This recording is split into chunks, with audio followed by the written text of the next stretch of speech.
Hello, sorry, hello, Scouty Paws. Also, this is a little broadcast. I love Blem Fandango. burgers! 4 months over on Twitch. That's how long I've been streaming on that platform. Jesus Christ, who would have expected it? I bloody love it over there. Thank you for that.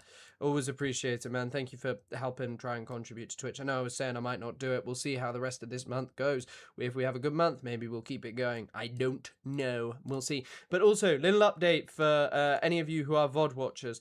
I have realized one of the things that isn't good is cluttering up YouTube when you still make essay videos with like shit of just, you know, where you just clutter shit up with like, you know, videos of you talking about, live VODs. So I'm going to be putting the live VODs on a playlist on my channel that's just called Live VODs.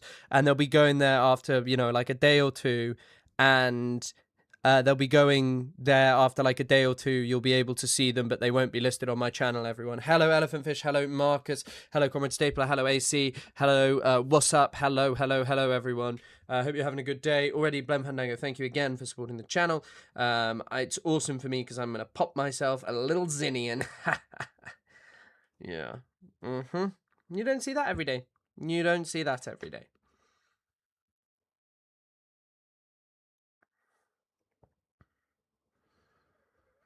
How many gentle flowers grow in an English country garden? Just checking my phone, Why do you tell lies and falsehoods? Oh, God, because it kept telling me there was a banned word in my title. I don't know what the banned word was.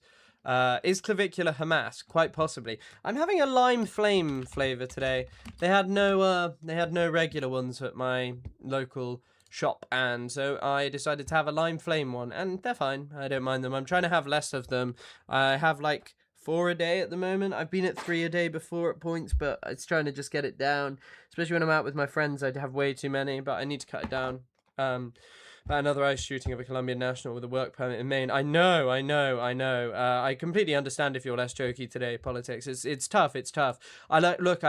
Today I've been like kind of marred because I've been researching and writing this fucking clavicular video, but I'm still like up to date with it. To be honest, I was thinking that with talking about it, I was going to connect it to some other stuff. I don't know if anyone kind of knew this, but Marco Rubio had a Colombian national arrested for like showing solidarity with Petro.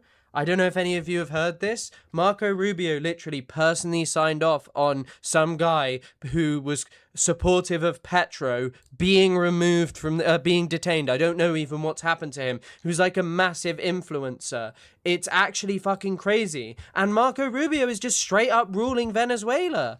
It's like, I don't know. I'm sorry. I really can't believe that like, it's just, Welcome to the Burger Reich. Time flies when the world is on fire. Fucking hell, 5 months, Elephant Fish. Goated. Thank you as always for your incredible support of the channel. Thank you for being a member. Thank you for supporting the channel. Being a member helps, you know. Thank you everyone who's a member.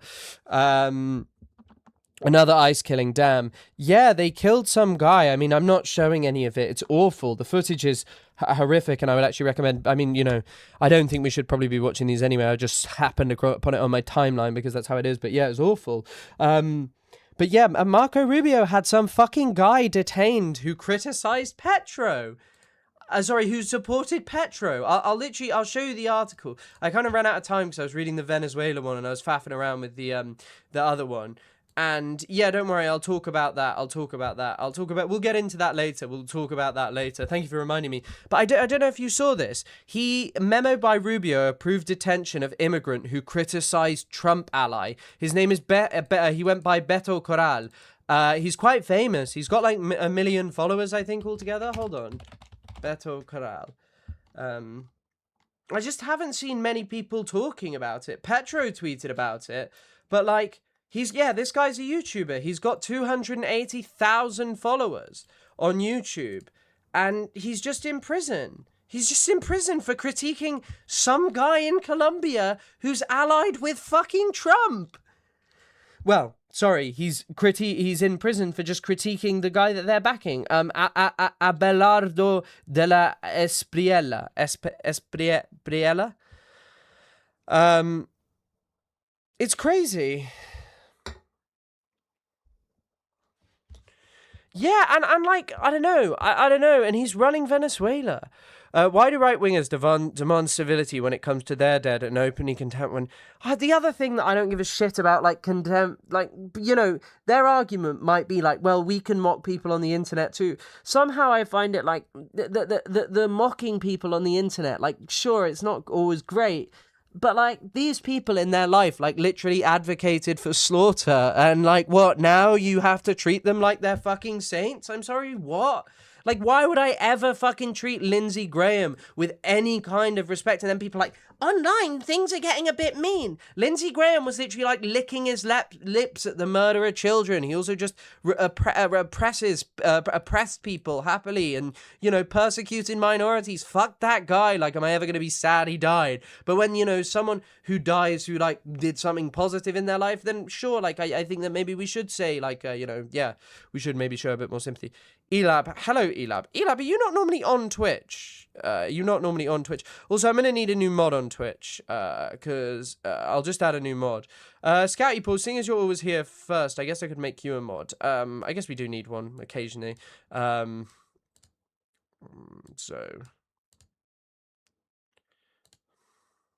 there you go, Scouty Paws. You can be a mod. Oh, if that's okay, you can say no, of course. That's okay if you don't want to be a mod, but feel free. Who up Chrising they Kunzler? Me. I'm up Chrising my Kunzler right now. One of the worst things about Narco Ruby is how much younger he is than all these other ghouls. He'll be around for ages, barring any miracle. Well, I mean, yeah. Yeah, Elab deserted. Yep, gonna be sent into no man's land. Gonna be sent to moderate the loner box chat. That's what happens when you desert. You're sent to moderate loner box.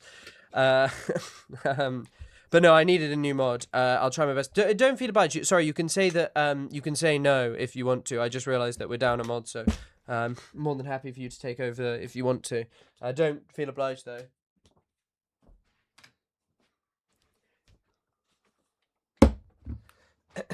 Sorry, I'm just getting some water. Also, streaming's going to be a little messed up this week because I've got some busy stuff going on. I confused Lindsey Graham with Graham Linehan. Yeah, I mean, either I would have been, you know, I would have been not too sad about, but I would say, like, as bad as Graham Linehan actually is, obviously Lindsey Graham was worse, just because, yeah. Okay, right, let's try a word. Scalp. Oh, Sandy. Oh.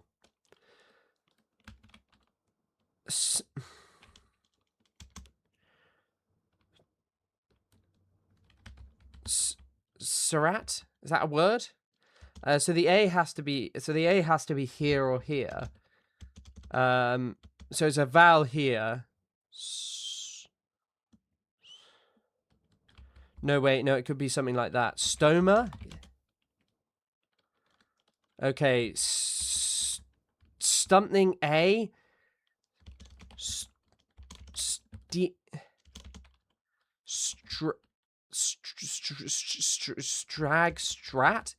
Strag?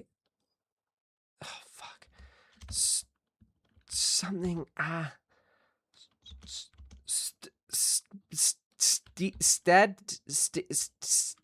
steak? Do you stream every day? Not really. I stream 4 times a week. It gets a little bit messed up though with the streaming. It gets kind of messed up. So I don't stream every day, but yeah, I just stream sort of as and when. I keep people updated. I'm making videos a little bit more, so it's kind of having a bit of a mix up. So yeah, I'm going to be doing a bit more streaming. I'm going to be doing a bit more video making. But yeah, I'm writing a video about Clavicular right now, which I'm actually going to pump out much quicker than my last one. But it's still going to take a bit because I'm about halfway through the script, but I'll write it on Wednesday. That was good. Fat mood. Hell yeah. But if you want to keep updated with what's going on with my streams, either join the Discords where I'll like post, hey guys, no stream today generally. And I will get better at doing my things of like an announcement like an hour or 2 before. Also, I'm just going to pour myself some water.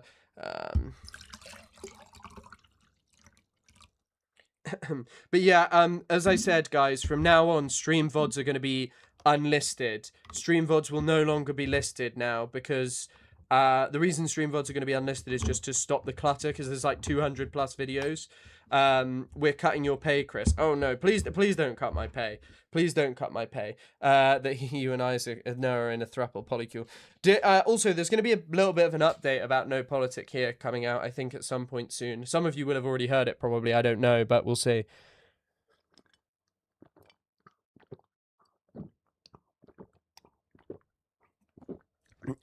I'll wait until it comes out. It's nothing bad. It's totally fine. Isaac's Isaac's going bald. That's the update. All of Isaac's hair's fallen out. Are you in grad school? Because that'd be crazy. No, I'm not in grad school. I'm probably choosing in the next couple of years what I do with my life. But for now, I'm just doing this and chilling, and I enjoy it. Okay, right. Cut, copy, paste, delete. Bang. Edit menu options.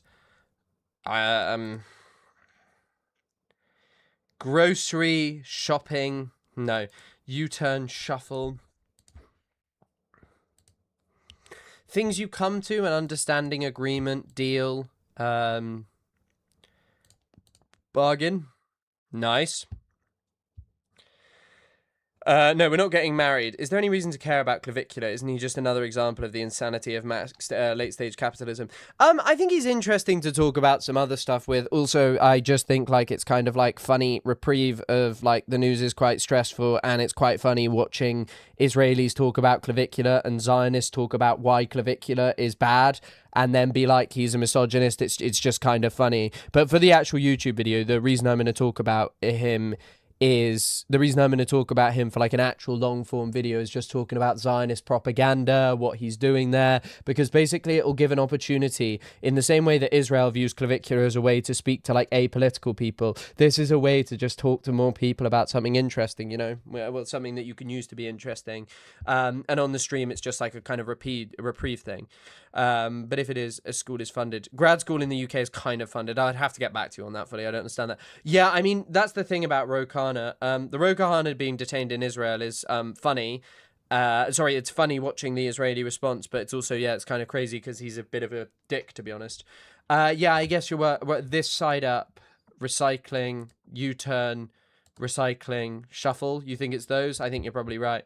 Laundry, picnic, symbolized with arrows. I thought it might be something that way. Why is this? Picnic, laundry, Easter, grocery. Kinds of basket. I thought it might be baskets initially, but then I couldn't think of any other because Easter baskets aren't really a thing here. Khan. Salmon, hello, Wagwan Chris. Not much, how about you? I am one of the top guys in the UK right now. Either way, let's get into some news. I also, by the way, you know we were discussing the Falklands yesterday. I got a message for you all. That song that's about the Falklands that I keep seeing, it's the one that's like, Rule Britannia. But that's not actually what I want to talk about. I wanted to talk about this is, I think, clearly from the FT. I couldn't find the article, though. Oh, here it is. Argentina angered by prospect of Falklands oil boom. It's pretty evident that the reason that Argentina is agitating is because Argentina's economy is fucking dog shit. It's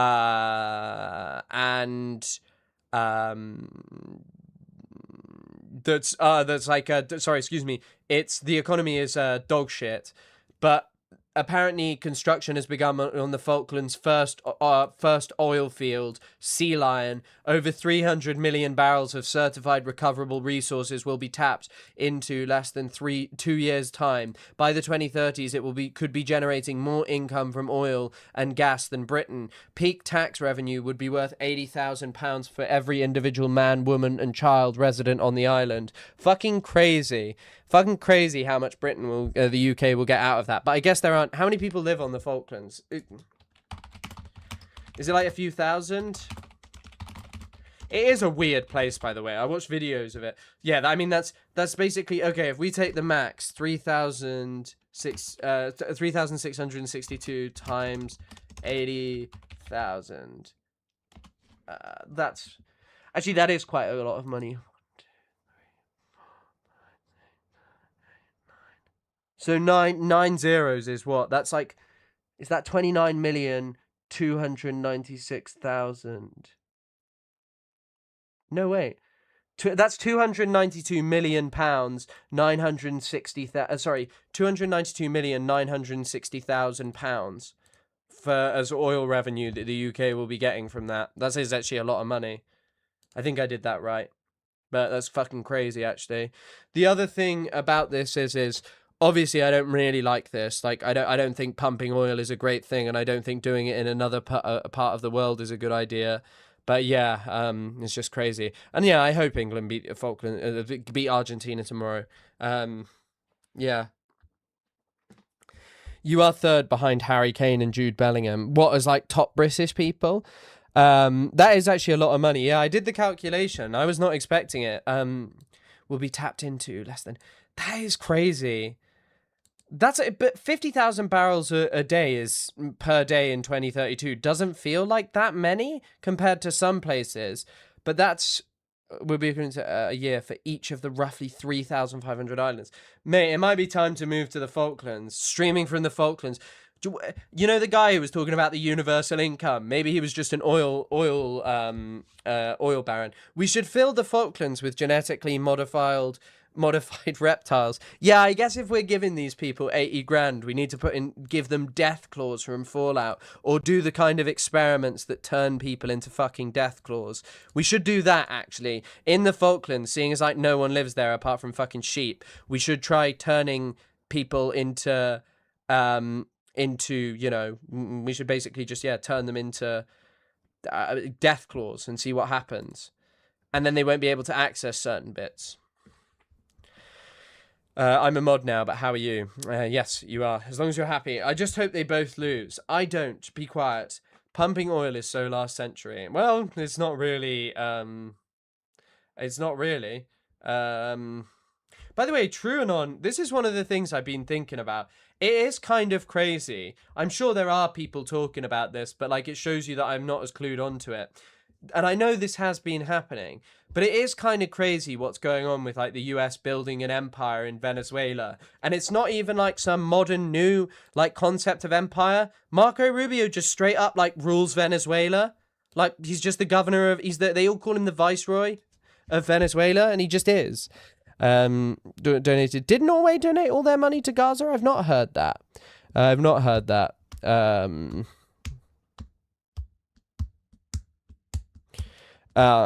Aim for the eyes. Yeah. Going for England only because Kane will be marginally frostier to Trump. No, Kane likes Trump. Kane is friendly with Trump. Kane played golf with Trump, which is a weird one. I don't really know why. I do know why. It's just some rich guy. Yeah, I think that's what it boils down to. Sorry, I'm just thinking about how much money. We're talking about the Falklands and how much money in this is. Would be funnier than Argentina losing in the final, as far as I'll go out in terms of support. Yeah, but I mean, if England get to the final and win it, you are not going to be... That is going to be unbearable for you guys. That is probably going to be the worst day that you guys have ever experienced. Oh, also, elephant fish. I don't know how you're feeling about that. I don't know if you care about football, but all I'm saying is Sorloth fucked it. Well, Sorloth fucked it, and maybe a bit of luck from the refereeing. See you. Well, Elab, you're just moving chat, so not see you, but hello again. Who's going to be cleaning your toilets, Donald Trump? Footballers are just rich guys, and like other rich guys that take care of their money. Messi was in the White House clapping and smiling when Trump said he would invade Venezuela. I forgot about that. Yeah. I'm sorry, Marco Rubio. Yeah, I mean, this is per the New York Times. I would actually recommend you guys check out this article. It's called How Marco Rubio is Running Venezuela from Afar. Listen to this. This is the craziest part. The Trump administration even exerts control over Miss Rodriguez, as in Delcy Rodriguez's public appearances and statements. In May, Mr. Rubio announced that Rodriguez would travel to India before the Venezuelan government mentioned it. So these guys are literally deciding what she does. Like, he runs the country.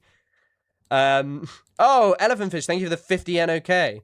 Nice of them to name the oil drilling project after one of the animals that is going to die from the oil spills. Yeah, I mean, It's kind of like when Americans named their fucking like lakes after some clearly indigenous name, you know. Like some indigenous name after killing all the actual indigenous people who fucking lived there. Just another fossil fuel extracting social democracy. Yeah, I mean, yeah, I don't think Norway is like the most based of countries. That rowing thing they were doing was cool, and the guy who got lost between borders, I liked that. The guy who got lost between the Norwegian citizen stuck and living in Norway, I love that. I love that. No, stuck and living in India. I like that guy and what he was up to. Yeah, I mean, I don't know. I'm pretty sure Rubio threatened to kill her if she didn't accept it, and I guess some people are just like, yeah, I'd rather not die. But still, you know, you don't have to do this. You could just be like, no, I'm done with this. You can find someone else, or just stand up to them. But they would have killed them and destroyed the country. But it is actually kind of crazy. This is like Venezuela is kind of the first U.S. colony in like the first it's just a straight up colony, right? That you don't. This is normally much more tacit in how it's done, but they name their weapons of war after indigenous tribes. What are you specifically thinking about there? What are you specifically thinking about? What weapon did they name after? Tomahawks. Of course. I will say, you know, it's cool throwing tomahawks at people in Red Dead Redemption 2, so maybe that's okay.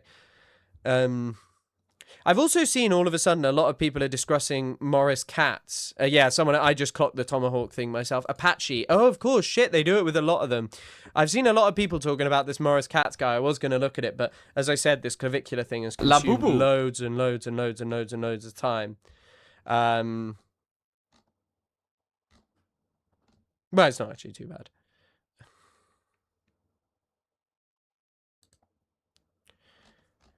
God, I'm surprised. I will tell you one thing. I am surprised. Like the Islamic Republic does execute a lot of people. I'm surprised they haven't executed Ahmadinejad yet. Elephant Fish, thank you for the 50 NOK. Let's just say you stayed true to your English traditions and stole that shit. Maybe a little. We'll see. Maybe a little. Thank you for the 50 NOK. Thanks for supporting the channel, man, as always.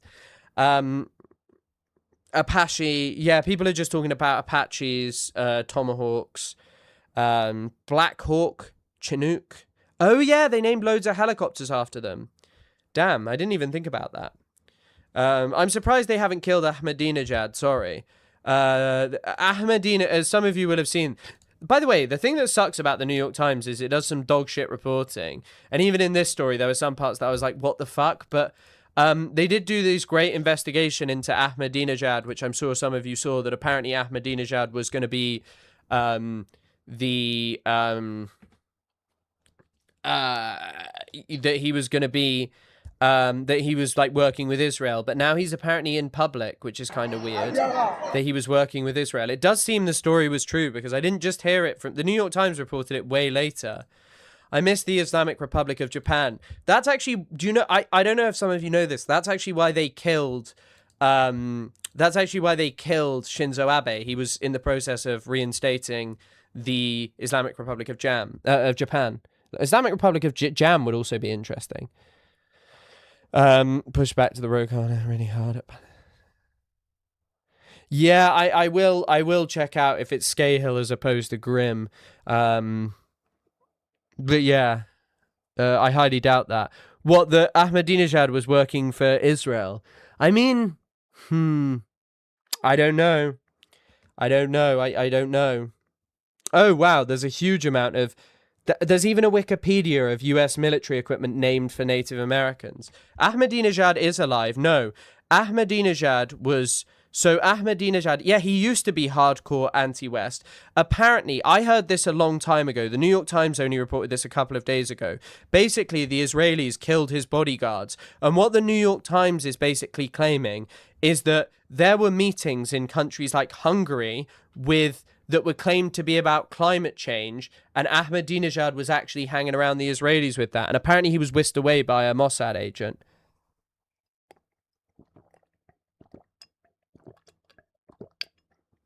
I'm moving out of Japan and it's like they want the currency to bottom out. It's fucking crazy. How do you mean?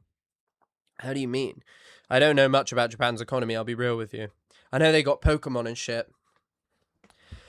What was I going to do? Oh, yeah, I'm also really interested in this lady who's running against Abdel El Sayed. Really interesting lady. Have you heard her voice? She's crazy. Going to be working on our behalf. I am going to be telling the stories on our behalf. And you better believe I'm going to be doing it with a little bit of joy, a little bit of enthusiasm, a little bit of energy, and a little bit of stick it to them. Because that's the Michigan way. I am going. This is actually fucking crazy. This lady's voice is crazy. Yen to USD. Yeah, oh, wait, is this recent? Damn, yen has fallen a lot in recent years. Holy shit. Also, you want to know something funny? Did you guys know that Venezuela still has worse inflation than Japan after, than Iran after all of the years of, after nearly half a year of American rule?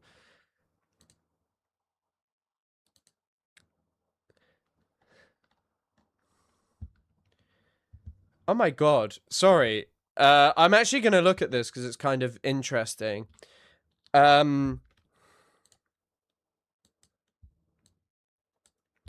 So these are all of the things, the US military equipment named after American military equipment named after indigenous people. Huron, Kiowa, Ute, Little Bird, Black Hawk, Creek, Apache, Comanche, Arapaho, Tarhe, Mohawk, Seminole, Mescalero, Sioux. I feel like I'm saying it wrong. Now it's like now I'm saying it like Ronaldo says when he scores. That lady is crazy, by the way. I just cannot believe that she's someone they've chosen. The Chickasaw transport helicopter, Shawnee, Choctaw, Mojave, Chinook, Tarhe, Cheyenne, Iroquois, Cayuse, Lakota,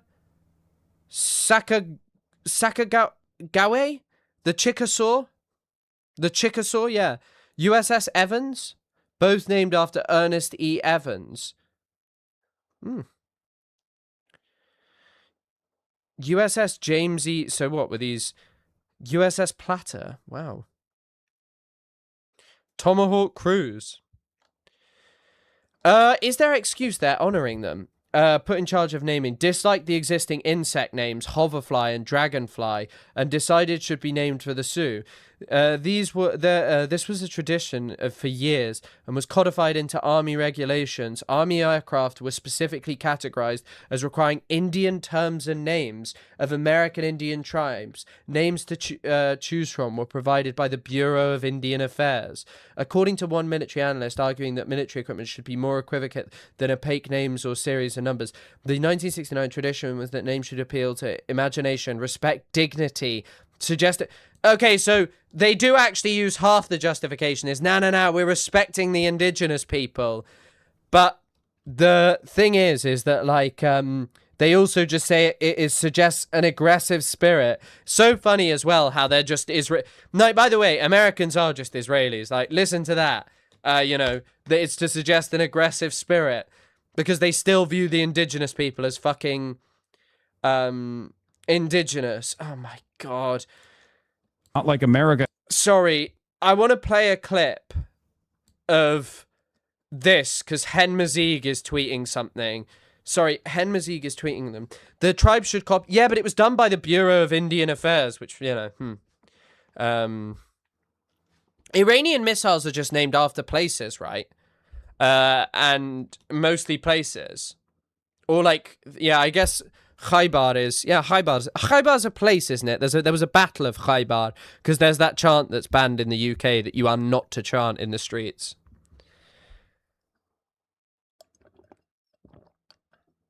Mate, I have no idea why England is naming their things after beginning with C. Probably because England is dumb. I don't know. Yankoids and Israelis have their brain broken by militarism. Yeah, I would say the only thing about Israel that sets it apart, and this is something that Israelis like to hide, but if you actually talk to someone who's refused draft, they'll tell you this. Your entire life is just defined by people asking you, basically, what you are, what you did in the Israeli military, and all of this stuff. And if you're like, oh, I didn't do it, people look down on you. It's fucking crazy. Yes, that chant. You're not allowed to do it in the UK. That is the chant, though. Yeah, you're not allowed to do it. I'm not gonna do it because probably Keir Starmer will show up to my fucking house with an AR-15 and, you know, make me apologize live. Oh my! Wait. Okay, well, watch this. Sorry, I just wanted to hear Hen Mazik. I've never felt my race as much as I did in the 3 days I was in the West Bank. Never. Ro Khanna is trying to make the conflict between Israelis and Palestinians, both groups that vary widely in skin tone, fit into an American conception of race. For people who resent American imperialism, it's really shocking how much they impose an American worldview onto completely incompatible situations. Shut up. Both you and America are settler colonist pigs, Hen. Shut up. There we go. I thought I would do a nice tweet for the day. That's my nice positive tweet for the day. Wait, I actually have something incredible to show you. I have one of the greatest clips that I think has been cut. No. No.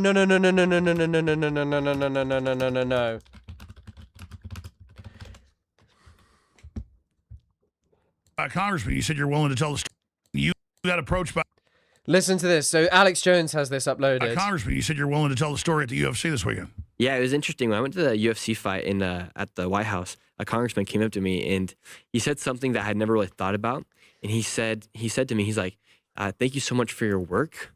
And I just want to let you know that because of all the fraud that you've exposed, that essentially like the war on Iran has been free because of you, because of all the money that I've helped recoup and expose, and the money that's going to be saved in the future is in $200-300 billion. Like it's in the hundreds of billions of dollars. Like this will not just impact this year. It's going to keep making impacts for, hopefully, for the future. That's kind of a backhanded compliment, though. Son, you saved $300 billion, and we used it for bombs. Man, good job. Yeah, our entire war. Son. The fact that he actually believes that the Iran war was free because of that is truly unbelievable. It is truly unbelievable that that people in this world take this man seriously. That people thought that he's real. Imagine actually believing this. Imagine. Like, seriously, the amount of fraud he has exposed is probably eclipsed by the amount of fucking fraud Trump is just personally committing along with his friends. They literally pardoned a narco trafficker, right, from a narco trafficker from Honduras, right? That's where the guy was from, the big narco trafficker they pardoned. Also, hasn't Rubio got some strange family links to narco trafficking or something? Your savings helped the emperor build the Death Star. Yeah, it's kind of interesting, but it did just put it into perspective. No, it's great what you did. What they did with the money is their issue, but yeah. Very interesting perspective. I was like, I've never thought about that. But I mean, if you think about it, for the years to come, the changes that they're making will impact next 10 years. Real time. Wednesday of the hundreds of Democrat-orchestrated fraud perpetrated against the taxpayer. Honduras. Did I say Honduras? Where did I say? But yeah, I mean, it's just obvious that the amount of fraud going on is just bigger. It's far bigger. But yeah, that was one of my favorite videos of the day. I enjoyed, once again, leaders of Democratic Women's Group. I really enjoyed this as well. So this is the Abdul El Sayed attack, sexist attacks that he's launched. So Democratic women leaders. El Sayed's attacks on Haley Stevens. Apparently his attacks on Haley Stevens have been sexist, according to Shannon Watts, who's the founder of Moms Demand Action. The same tired playbook used against women. Jessica Mackler President of Emily's List. By the way, why do they all give their statements on the 7th of the 1st? Or is that the 1st of the 7th? That's what El Sayed does. El Sayed called Michelle Obama's work uninspired.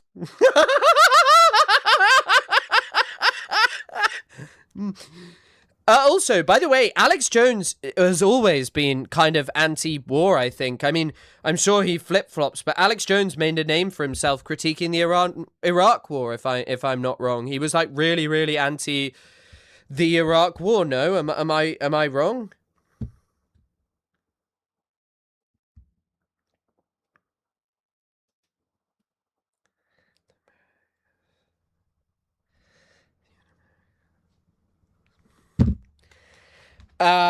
Sorry, just saying that this is a sexist attack on Michelle Obama. I love burgers! I'm sorry, if you can't critique a woman's work as ineffectual and uninspired, then I don't know what to say to you. I don't know what to say to you.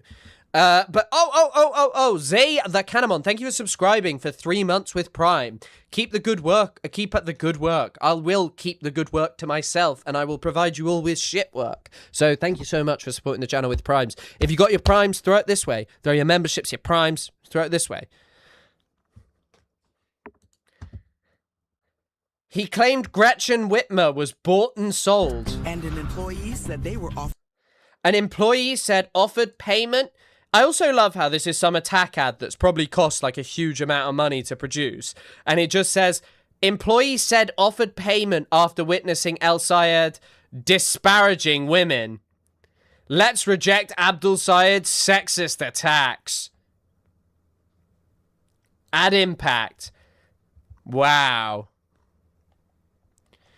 Wow. Once upon a time, he was actually pretty reasonable and then literally went insane. Yeah, I'm not advocating for him. Would have to be absolutely incomprehensible for the rest of us to Alex Jones to support it. Yeah, I suppose the things that Alex Jones would support would not even be on the operating planes of things that even most of us could fucking comprehend. Right, what was I gonna... Yeah, I am interested in this Haley Stevens lady, I will say. She's very strange. Oh my god, by the way, I've been learning more about the guy who's like really associated with Clavicular, the tefillin rapping rabbi, Yossi Farrow. Oh my god, he did tefillin with Jake Paul. Crazy stuff is happening over there. Crazy stuff is happening over there. I love burgers! Oh, Neon Bracelet. Thank you for supporting the channel. Thank you for subscribing with Prime. Incredibly kind. As always, deeply appreciated. I don't know, man. I think it's fair to criticize the wife of the wedding. What? What are you talking about? The wife of who? Who? None of the political commentators or politicians on the right has one principle. They're all important for sale. Exactly. And also, imagine acting as if that's a sexist comment. Like, is just anyone allowed to get away with whatever because, you know, you can just be like, yeah, that's not as acceptable. That's not acceptable because you said it about a woman. Let's say she's probably taking money from PACs and like corporations to behave in a certain way. Like, it's just, yeah. Barack Obama. Oh, of course. Yeah. I mean, also just Mr. Drone Strike as well. Just like the killer of so many innocent people. Okay, I got a couple of other like little stories to just look at. Really, really enjoyed this one. Alan Dershowitz has got some amazing words to say. Oop. I didn't mean to do that. Whoops. It's not how you saw anything. It's not how you saw the tab that's like a Nick Shirley nudie pickies, but that's a different thing. Is there a Mrs. Drone Strike? Yeah, Mr. and Mrs. Drone Strike. So much to the enjoyment of Jason Cohen, Alan Dershowitz goes ballistic on idiot Jews who voted for Zoran Mamdani. So, of course, this is a real combination of people. By the way, the median age of these two people must be like, what, I don't know, what? Like, how Rudy Giuliani. The median age of... No, sorry, I guess the median age is just their ages added together. It's like fucking 80. But their ages, they're both older than fucking Israel. Both of these men are older than Israel. They're both put together. They're also older than Zionism as a project. Their median age is like fucking 84 if you add their ages together. But let's have a listen to what they've got to say. It's France. In the same city electing Rudy Giuliani and Mamdani to the same office. It is absurd. I mean, Mamdani should be the mayor of Tehran, Gaza City. But the idea that he's the mayor of New York, and by the way, Alan. let me compliment your people. I'm going to make a general point. Thank God for Italian Americans in New York. They voted almost unanimously against Mamdani. My people, the idiot Jews in New York who live on the Upper West Side, who live in Park Slope, who voted for Mamdani, remind me of the 7,000 Jews who voted for Hitler in 1932. Believe it or not, 7,000 Jews formed a party in 1932 and voted for Hitler, thinking he'd be good for the economy. And, Jews who vote like that, thank God we have Italian Americans. Jesus fucking Christ.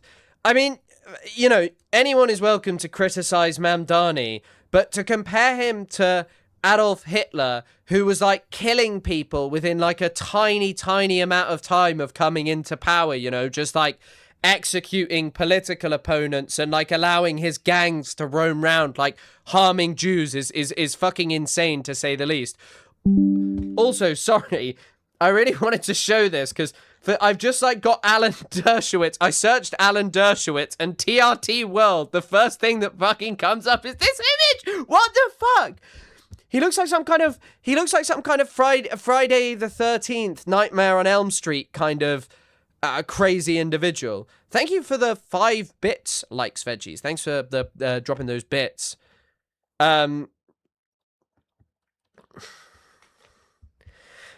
This is a crazy ass photo of this guy. And Irish Americans and other Americans who have a lot more sense than many Jewish Americans do. And although you may not be the majority. Also, by the way, I don't think a man who represented Jeffrey Epstein and maintained like a friendship with Jeffrey Epstein really has the right to speak about his fellow, Jewish people in this way. There are a lot of very strong Jews on this issue. I mean, I read them, I see them, I talk to them, I put them on.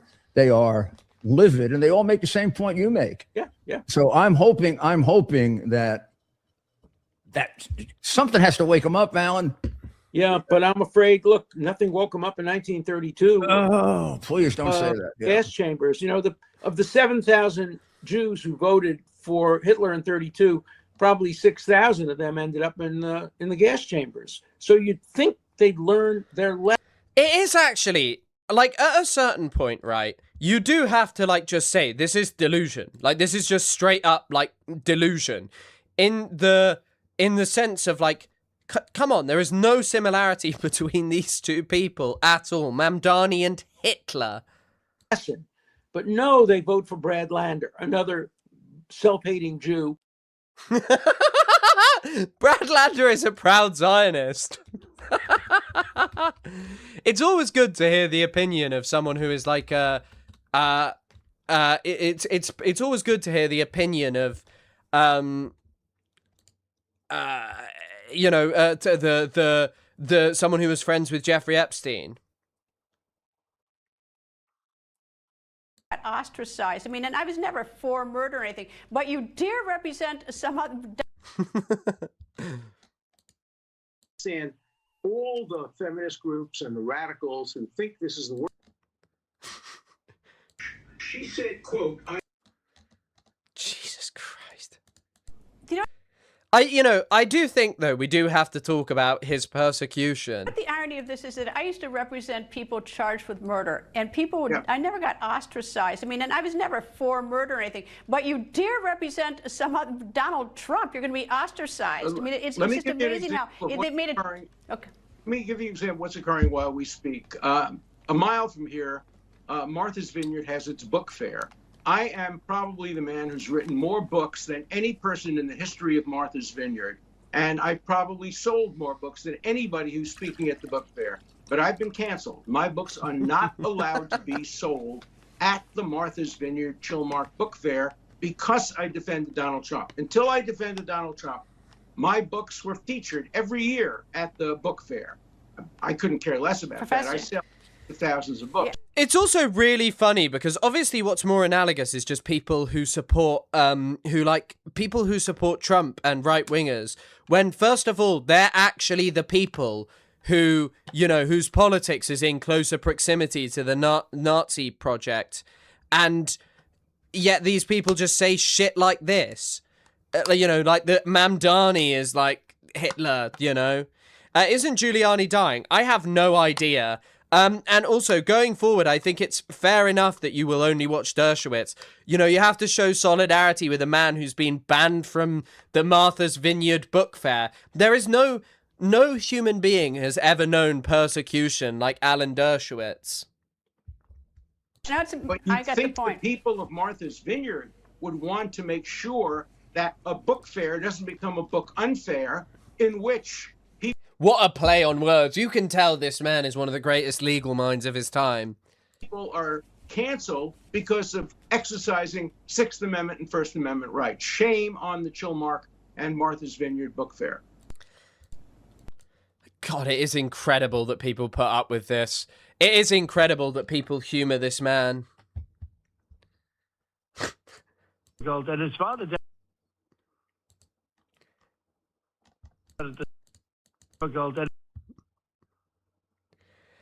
Also, sorry, I wanted to pull up this clip.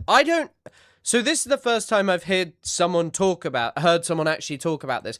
Trump was talking about racehorse theory. So, in relation to Lindsey Graham? Difficult. And his father died just about at the same age from, you know, I'm a believer in the racehorse theory. You know, if you have problems, you have problems. And he had some problems that were a little bit deep-seated and not easy to find. Difficult. And his father died just about at the same age from, you know, I'm a believer in the racehorse theory. You know, if you have problems, you have problems. And he had some problems that were a little bit deep-seated and not easy. I mean, looking at his father, it's not actually really clear when his father died.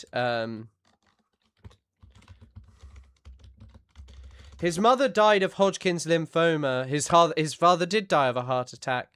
Wow. Rip Lindsey Graham's father. God, he was actually... The Lindsey Graham's a vet. God, he's such a weird-looking man. What a sad story.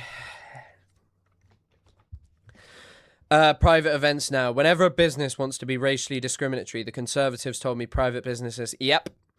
Yep, Lindsay went floppy. Oh, I don't know. Fucking all Dershowitz does is just whining. It's just this epidemic of just anyone who supports Israel just whines and whines and whines and whines and whines.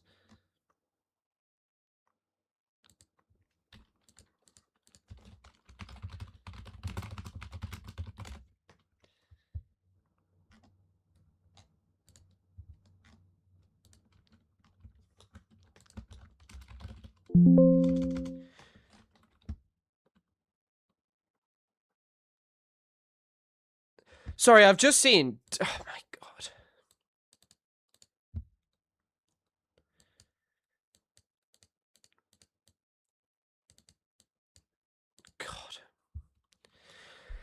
God. Racehorse theory and it's just fucking genetics. What is this shit? We just name shit anything. I have no idea.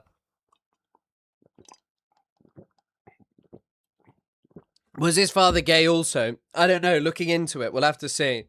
His wife was 18 years younger than him, so I think it said that. Or, well, no, I guess she died earlier. Oh, yeah. Also, this is a pretty crazy update. So this is talking about the UK's new law by Double Down News. The UK government is rushing through shocking legislation that could see someone like me sent to prison for over a decade as a terrorist, simply for sharing information from a group they deem to be hostile to the British state. Under the new National Security States Threats Bill, it's a criminal offence to receive material benefits from prescribed organizations.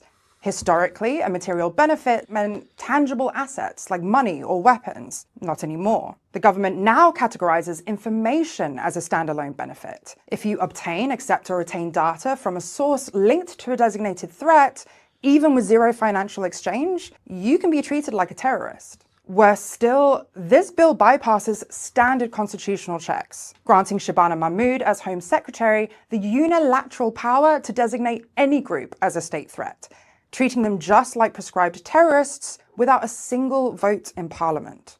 The bill's first target will be Iran's Islamic Revolutionary Guard Corps, quite possibly making it illegal to give an interview to the Iranian state broadcast. This feels kind of insane as like a thing to push through in terms of the fact of like, do people not want, even if you don't like the Islamic Republic, you know, like even if you don't like the Islamic Republic, okay, like surely you would want to hear from their leaders and hear interviews of them. Also, I'm going to delete that Hen Mazik tweet. I don't think it's a good tweet, or maybe I should leave it up. I don't know. It's not a great tweet though. The UK is turning into a fascist dystopia. When are you going to move out, Chris? The major issue is like I don't really know where I should move out. I don't really know where I should move to. Have a finite... Oh, Trump also believes that humans have a finite amount of energy, and once you use it all up, you die. He cites that as a reason why he doesn't exercise. Well, do you have any proof otherwise as to the opposite? Yeah, I know. The UK is just descending into fascism. And by the way, when you ask about whether I'm leaving, I don't fucking know. Where am I to go? Feels like all of Europe's like this. I don't speak, you know, I speak Farsi to an extent. If I lived there, I'd be able to speak it, but I'm not moving to Iran. I'm definitely not moving to Germany. Where would I go? Spain? I don't know. It feels like every English-speaking nation is just headed down this path of just censoring freedom of speech because people woke up about Israel a little bit. Or to even speak with Iranian nuclear scientists. Proscription of the IRGC has been a consistent demand of the Israel lobby, and the Board of Deputies has publicly come out in support of the legislation. For foreign correspondents and investigative journalists, this bill is a disaster, pulling legitimate news gathering into the orbit of terror prosecution. Oh, I'm not worried, by the way, if it's, I'm not worried about it being screenshotted. I don't care. It's not really the tweet that I wanted it to be. I don't think I made it very clear what I was trying to say. Not that it's a problem. Come to Spain. I promise you won't die of heat stroke. Well, I'm used to the heat. Ireland. Yeah, you guys just keep saying Ireland, but then I'll just be a Brit back in Ireland doing colonization. There's nothing wrong with Canada. There's a chance that maybe I'd go to Canada, but I'm just saying it's not like somewhere that I'd feel like I'd necessarily escape, because Canada will push this legislation as well. I'm sure it will.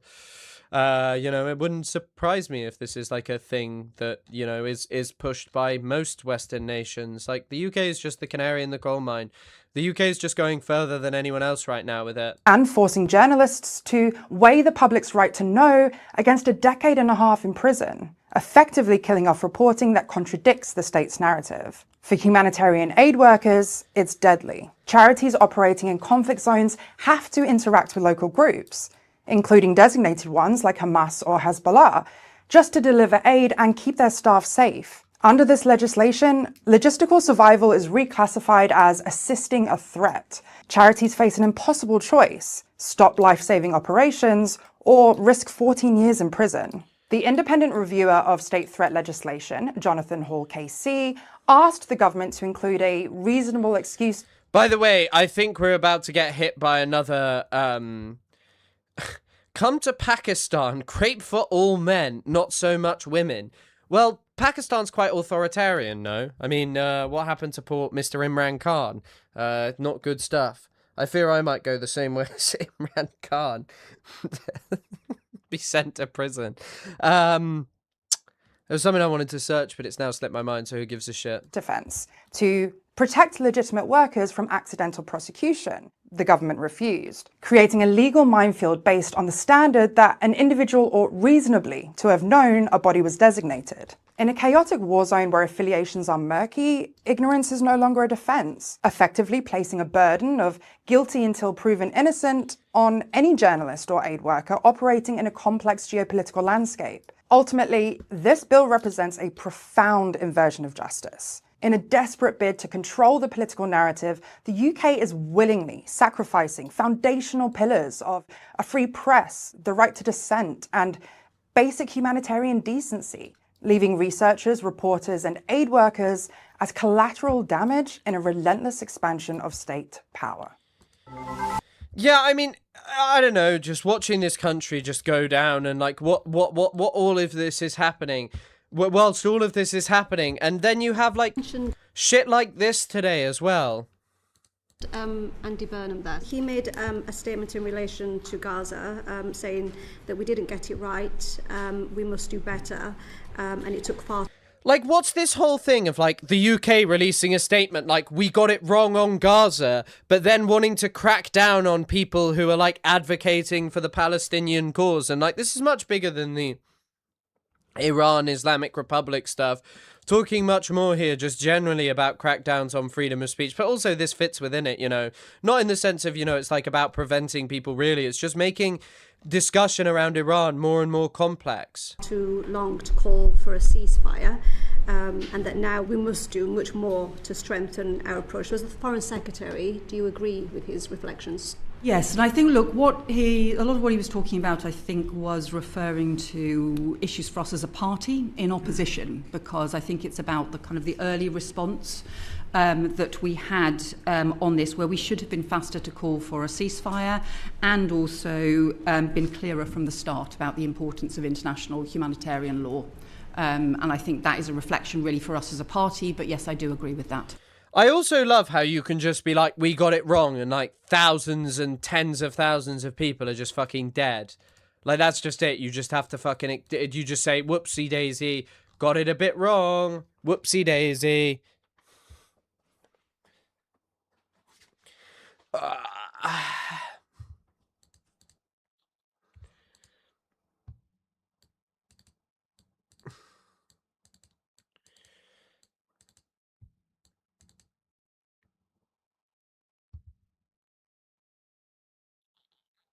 So George Galloway has some stuff to say on this.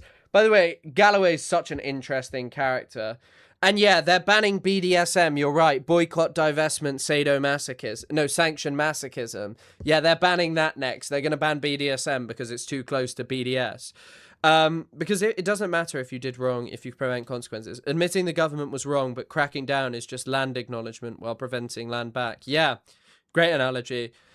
In the UK, they will literally throw you in prison for going to a protest. I know. Or they'll take your job away. To the best of my knowledge, I have never met a member of the IRGC, neither expressed a positive position about them. An English woman named Shabana Mahmood has just made it punishable by 14 years in prison, so to do so, as a free Scotsman, I will have to reconsider that. So far as I'm aware, as a UK legislator across 5 decades, this is the first time that I have been explicitly told that I can go to prison, literally for my opinion. For those of you cheering, remember it will be your opinion next.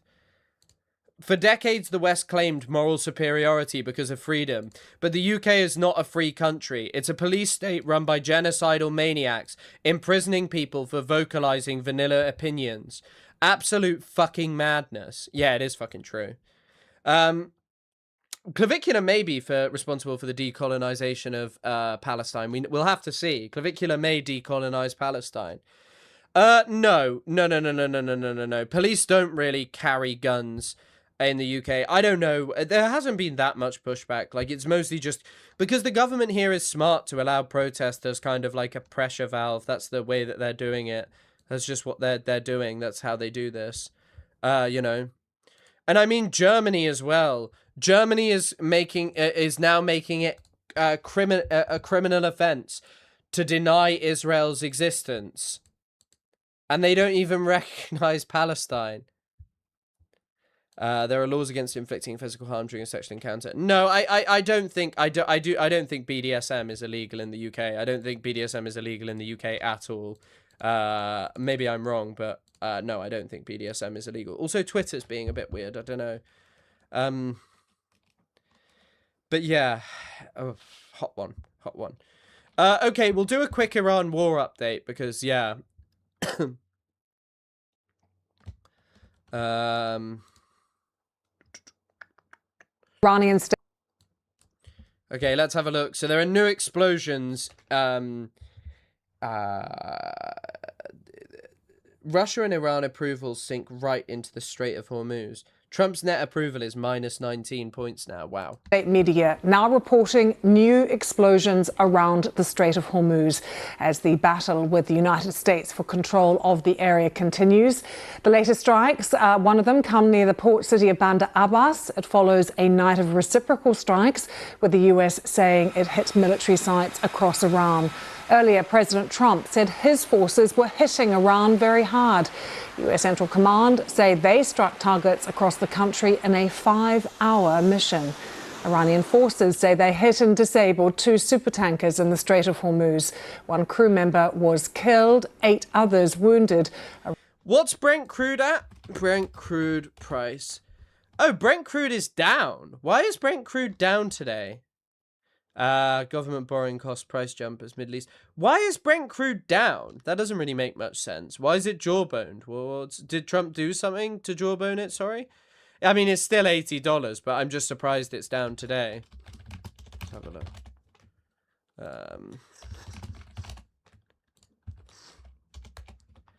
Sorry, let me blow my nose as well. Iran also said it attacked US sites in Bahrain, with reports of Gulf nations again intercepting aerial attacks.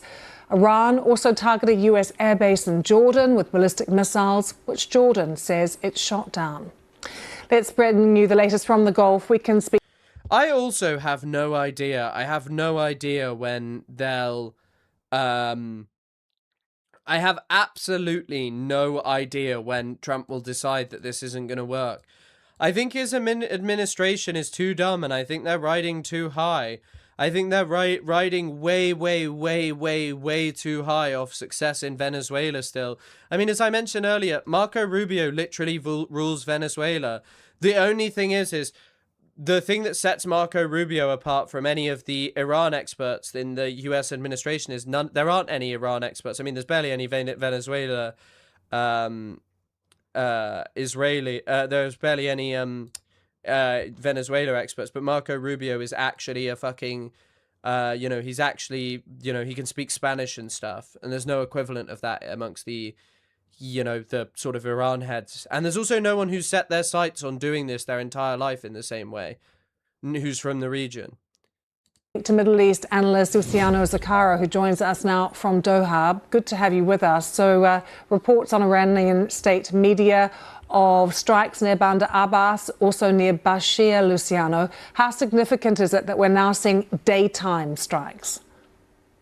Well, it is very significant because it looks like what we were expecting to be just limited and temporary attacks are becoming more permanent, and they're becoming much bigger than the attacks that we were witnessing a few weeks ago. So we don't have a ceasefire anymore. Oh, that tracker's showing $84. Oh my goodness. Yeah, I mean, this is just disaster scenario. Do you remember when they were saying, like, yeah, if the Strait of Hormuz is closed this long, it will just be disastrous, and it's closed way beyond what they were claiming would be disaster moment. We're heading towards August now, and we're back down to the lowest number since the previous amount. More. It looks like the announcement of Trump was true, that according to him, there is no more ceasefire, and therefore we are again in a new phase of this war that nobody expected to be resumed after the signature of the memorandum. And Luciano, how has it been in Qatar? Well, in Qatar, it's not. I mean, we are worried because Rubio is Cuban, yes, but Rubio has been obsessed with like regime change in Central and South America his entire life. Like Isaac mentions in his book, like that Rubio talks about how he wants to like ride into a free Cuba. We had already 2 big attacks. The last one was 2 days ago. It was at 5:30 in the morning and 6:45, and we were hurt very heavily because the explosions were heard on top of the city. Even the media reported 3 injuries for the debris that they felt. So we didn't expect after 3 months to see again this kind of attacks here in Qatar. But it seems that since the passing of Sheikh Hamad, Iran decided not to attack, at least today. Iran is decimating Bahrain, Qatar, and Kuwait. Well, this guy seems to suggest not so much Bahrain. They've definitely hit, Qatar. They've definitely hit Qatar, but I don't know how hard they've hit Qatar. I mean, Afghanistan took 20 years. Yeah, but Afghanistan began with like a blitz at the start, right? What do you mean in the context of like it took 20 years? Also, I didn't know that. The date of disaster didn't calculate how much Chinese drawdown, so much oil they were buying up, and how much. I also don't think they predicted that China would have basically been able to erase the equivalent of French and German oil put together per day. Like, China erased about 5 million barrels per day of oil. They basically saved the place that would suffer the most, but the Chinese will be so annoyed about this, that this is just continuing on being an ongoing problem. And yesterday, only the other countries that were mentioned before.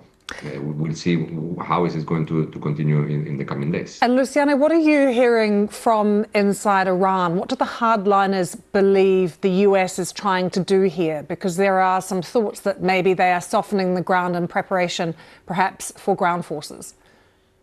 Well, I don't think that the Iranians are much worried about the ground invasion. I think that this idea was discarded a long time ago, that they don't expect a kind of invasion, but they do expect different kind of attacks in Harg Island and other places that they were mentioned before. More importantly, Bushehr, which is very dangerous considering that the nuclear power plant is there, and previous attacks already reached very close to the nuclear plant, which is also something that is going to affect the whole region. I also can't believe that we've had a whole year of this, where there are still people who advocate for the idea that Trump ever attacked Iran or ever attacked Venezuela because he wanted to build democracy there. That we're like still supposed to like listen to Venezuelan voices on this, but only the specific set of Venezuelan voices that these people deem as like acceptable and moral and just okay. And it's just like,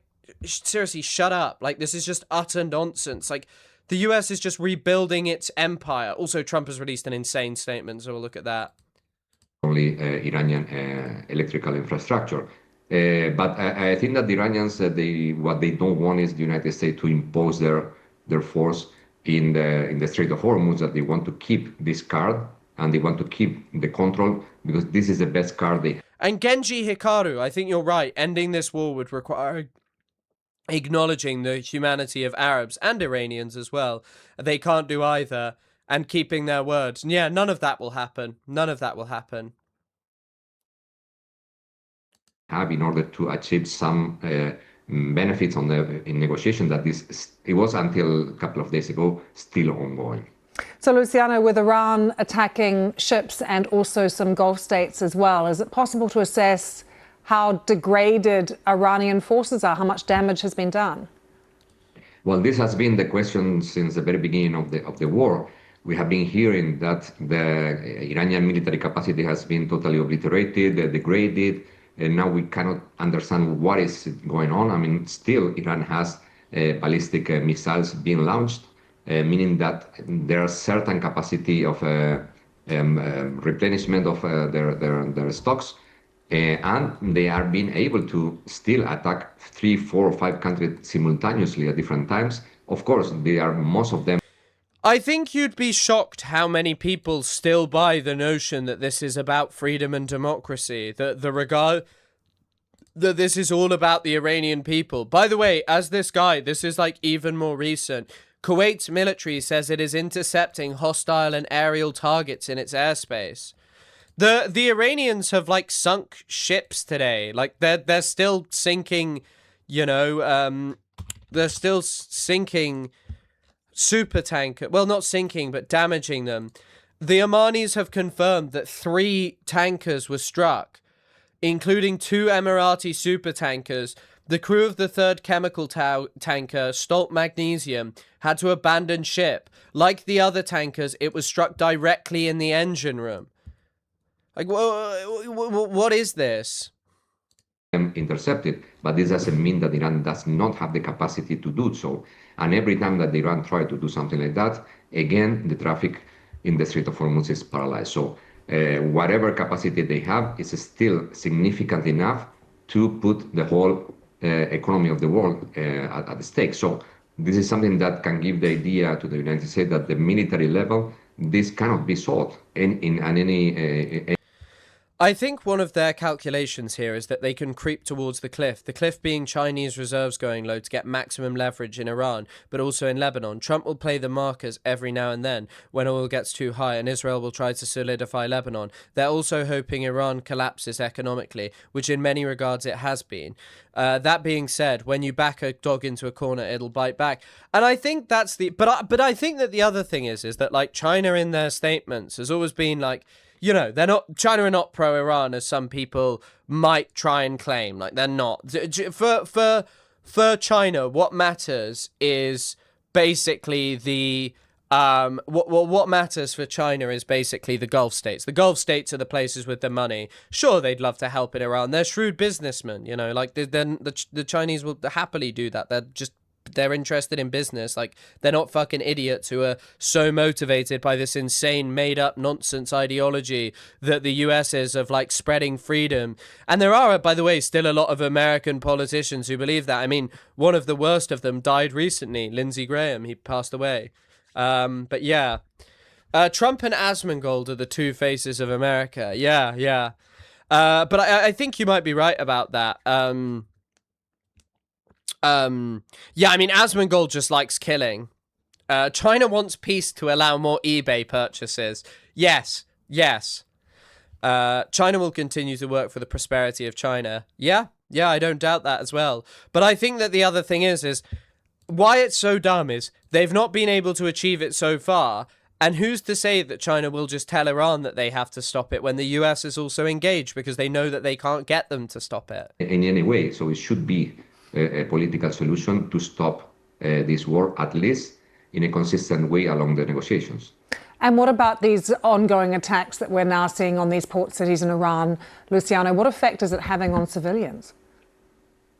Well, so far they were reported a lot of dead people. The last, I think that there were 3 members of one single family. Of course, this is having a major impact in the civilian population, but not as big as it was during the main campaigns in March.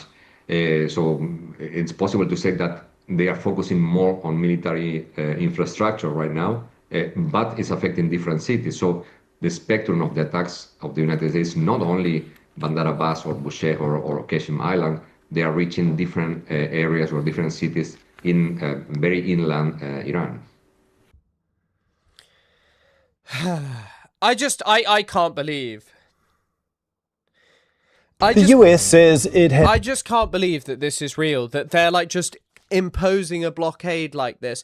Also, it's how bad the US blockade actually is. Trump is, by the way, the no chance going to impose like a 20% a 20% tariff. No fucking way. It would be so expensive. Right now, that would bring oil up to $96. But I mean, you know, it's fucking Trump, and he may well do it. And the thing is, by the way, is I saw this in the FT. Once again, I didn't have enough time to read it, but I was hoping to. It's just sort of flitting around it so much. I think it was Wall Street Bank's... oh, no, wait, no, it's because this was a live thread as opposed to like an actual thing. That's why. So all of the Wall Street's giants are booming on blockbuster trading halls. So Goldman Sachs, JP Morgan, Citigroup, and Bank of America all reported exceptional qualities for equity trading driven by market hostility, including major moves on AI. Silent Scythe. Oh, hello, Silent Scythe. I will do that for you. Thank you for the 4 months on there. Thank you for supporting the channel as always. Goated. Thank you for everyone who becomes a member and supports. It's incredibly kind and greatly appreciated. Even progressive leftists parrot the notion that America is spreading freedom. Look at all the DSA types calling for Tibet and Taiwan to be freed. AOC. Yeah, true. Yeah. But yeah, I mean, this is also the major fucking issue. This is the major issue of like, as long as it's good for the people at the top and they can just keep robbing people and transferring wealth away, they'll be happy. They'll be fine. They like it. That's good for them, you know. It's good for them. They love that. Hello, hello, Scythe. Good to see you as always. China cannot really secure global hegemony without securing the safety of the seas physically. Maybe you're right about that, but maybe they're not interested in that as well. I really don't know if that's what they're actually particularly interested in. That's what they're actually interested in, you know. Oh, it's on cargo ships. Oh, really interesting. Thank you for letting me know, Yorkshire Sam. I didn't know that. But even then, I don't think they'll accept it. I was wondering how would a US imposed toll blockade even logistically be possible? Like, are there enough forces even there for it to be imposed? I think that the major problem is that all of this stuff discounts, okay, is to do with insurance. Like, one of the major problems is these companies will not get insurance, so they won't send fucking tankers. Like, it does actually kind of feel that Iran is hitting more tankers now than it was previously. I don't know if anyone else feels like this, or maybe I'm just misremembering. It really does feel like they're hitting more tankers than they have been in previous sort of like, you know, even during previous months. Hitting 3 tankers in a day feels pretty crazy. Well, 3 ships in a day, 2 tankers. It just feels pretty crazy. Like, when you have this issue around, like, people just not being willing to send their ships in, and also the prices going up on top of, like, a potential tariff by Trump, it's just insane. It really is insane. And the Strait of Hormuz is still mined. There are just all of these fucking issues. Just the idea that they're going to be able to fix this is just dumb. It's really dumb. It's really dumb through military might. Do we have NATO numbers over there? That's a great point. How many targeted?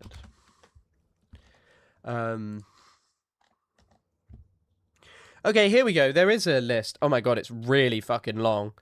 Okay, maybe I'm wrong. Maybe I'm actually. Maybe I'm wrong, because I guess this includes everyone, but I don't know. It feels like Iranian merchant ships captured. Oh, wait. Merchant ships attacked by Iran. So what's this? These are unknown attackers. Okay. So this is a mixture. Fucking hell. It would take a while to summarize actually what's going on about this. I think he's had some difficult conversations with NATO leaders last week and come back in a strop. Quite possibly. Another calculation here is that the effects on major economies are going to be felt later down the line. So get maximum leverage now and deal with the fallout later, especially with fertilizer and smaller economies. But when have Westerners ever cared about the global south? Yeah, I think that's the main thing as well. This was a point that Adam Tooze made, like, instantaneously. He was like, yeah, actually, this will affect a massive amount of people. But the major issue is that, the major issue is like the major issue is that, like, the millions and millions, hundreds of millions of people affected are in countries that people don't care about, you know, people just don't care about and are perhaps not as consequential. Exceptional, Violist, I do apologize. Thank you for the 13 months, a lucky 13. It is always lucky. It is lucky every month when you are a member of the Chris Kunzer channel. Thank you for supporting it as always, and thank you for the resource list and all of the support you have given to this community over the last fucking 13 months. Incredible. Thank you so much. Thank you for supporting the channel. Thank you for everyone who does, as always. What was I gonna say? But yeah, I don't know. We'll have to work this out one day. I'm sure someone has, but I don't know. Iran attacks UAE, UK launches. It's just, the problem is just how the news is sorted. Should we ask ChatGPT or Grok? But yeah, JP Morgan reported a $21.2 billion profit, up 41% year on year. Goldman's quarterly profits jumped almost 80% to $6.6 billion. I love burgers! The bank's best quarters in 5 years. Hey Baba, Teba Beba, thank you so much for supporting over on Twitch. Thank you for becoming a subscriber at tier 1. Incredibly kind, as always. Thank you so much. Yeah, and thank you for everyone who's been here for like months on end, any amount of months, even 1 month. Thank you so much, everyone. It's so incredibly appreciated. And also everyone who just comments, talks, likes, shares, and all of that shit. You know, it's greatly appreciated. You know, you make the streaming possible. It's not possible. Like, when I first started streaming, I remember I used to stream to 40 viewers back in like 2024, and it's so hard to stream to that many because you don't really get much interaction. But, you know, there was always some of you there. Welcome to the Burger Reich. But yeah, WW Tobaba. Oh, Yorkshire Sam, thank you for becoming a member. Thank you for becoming a member of over on YouTube. Thank you for supporting the channel, man. Thank you for welcome to level 1. Thank you for supporting the channel. Don't forget you'll get your emotes. Also, I'll fix up the Twitch emotes. I'll add some more. But thank you so much for supporting the channel, man. Incredibly kind. How's the Dow Jones doing? The Dow's probably, you know what? The market's probably had a really good day today. Dow Jones is down 0.17%, but let's be real. Dow Jones being down 0.17% for a day where Iranians are blowing up fucking ships is a pretty fucking good day. You know, a pretty good day. I did actually think, by the way, one of the good things or one of the smarter things would be to do like maybe gaming streams on Twitch exclusively. Maybe, I don't know, longer term. I don't know, because I don't want to abandon Twitch. I don't know. We'll see. We'll decide. But yeah, I still enjoy. Maybe I'll throw a bit of like Deadlock on later, just for one. I'm here for the Dark Souls streams. Yeah, I could play Sekiro, but I'm not doing that yet. By the way, everyone wanted Baldur's Gate, but I think that point someone made about it being 100 hours or like a really long game, it just doesn't work. It's like the thought of playing Witcher 3. Sophie, oh my freaking goodness, 13 months of the Chris Kunzler YouTube channel. That probably means you subscribed around or became a member around the Ethan Klein debate or back in all those days ago, all those years. Where has the time gone? Thank you so much for supporting the channel for 13 bloody months. Over a year indeed. But yeah, I mean, I think this is the problem as well. I think that those at the top and with good stock portfolios are doing pretty well, so they don't give a shit. Like, stock portfolios are up, so people don't care, you know? And I just think this whole thing is like, Iran is causing problems, but we just aren't really feeling them now. You know? We just aren't really feeling them now. The market has been fake since Reagan. I mean, it's more just that it's set up for robbing, isn't it? Like, we have lived in an era of polycrisis, okay? And yet it's just being stolen over and over. It's just the money's being stolen over and over again by those at the top. We touched a bit on Ansar Allah yesterday, but there's not like, you know, we touched a bit on Ansar Allah yesterday, but it's kind of hard, you know, to talk about. I don't think there's been any major updates today. But yeah, the thing is just doing well. I think that was like one of the framings that I've seen of like, ultimately there can just be money stolen. So who gives a shit, you know? Who gives a shit? The money can be stolen. So that's just it.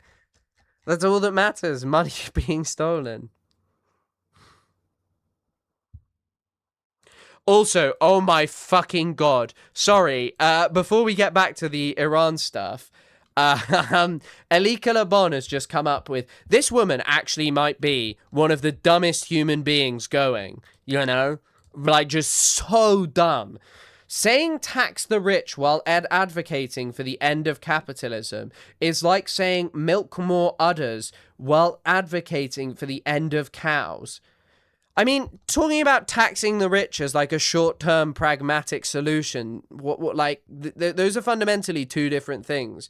Ending capitalism is what like leftists should be advocating for, the end of capitalism, because realistically, who wants this system anymore? And also, by the way, all these people who like whine about oppression in Iran, surely you would realize that like capitalism has played a big role in creating Iran as the state that it currently is, and like what has transformed Iran into, this. Like, this is the thing, though. They want Islam to be this dogmatic, unchangeable religion responsible for everything, and to totally ignore what has led to Iran becoming this way.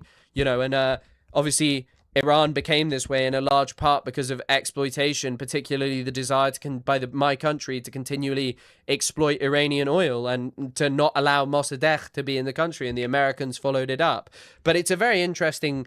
This woman is producing takes that you couldn't even imagine. You know what's crazy as well? Sometimes I think, like, people ask me, you should write a book. And I'd be like, well, what would I write it about? I mean, I know a lot about Palestine, but I guess it would just be interesting to talk shit. But I kind of will probably just continue with video making, I think. I'm really enjoying getting back into video making. I just need to get quicker at doing it. But yeah, I mean, saying that, by the way, I don't know what to talk about with Iran is kind of... it's kind of dumb, because obviously, you know, there is always stuff, but it's just like saying, oh my God, look at this bad thing that's happening right now. And I can only give the analysis that I'm giving from, you know, like basically it's day to day, it's pretty similar, but apparently there have been explosions on Qeshm Island. So that's fucking crazy. I hope, I don't know why there is an Iranian guy who, if he appeared in here, I would know him instantaneously. I always forget his username, which I apologize for. But yeah, yeah. Can Alika even speak Farsi? I think she speaks a little bit of Farsi, yes. Her father is, by the way, her father like lives in Iran. I've forgotten his name. Piruz Mojtahed Zadeh. That's her real name. It's not Alika Laban. It's Mojtahed Zadeh. Alika Mojtahed Zadeh.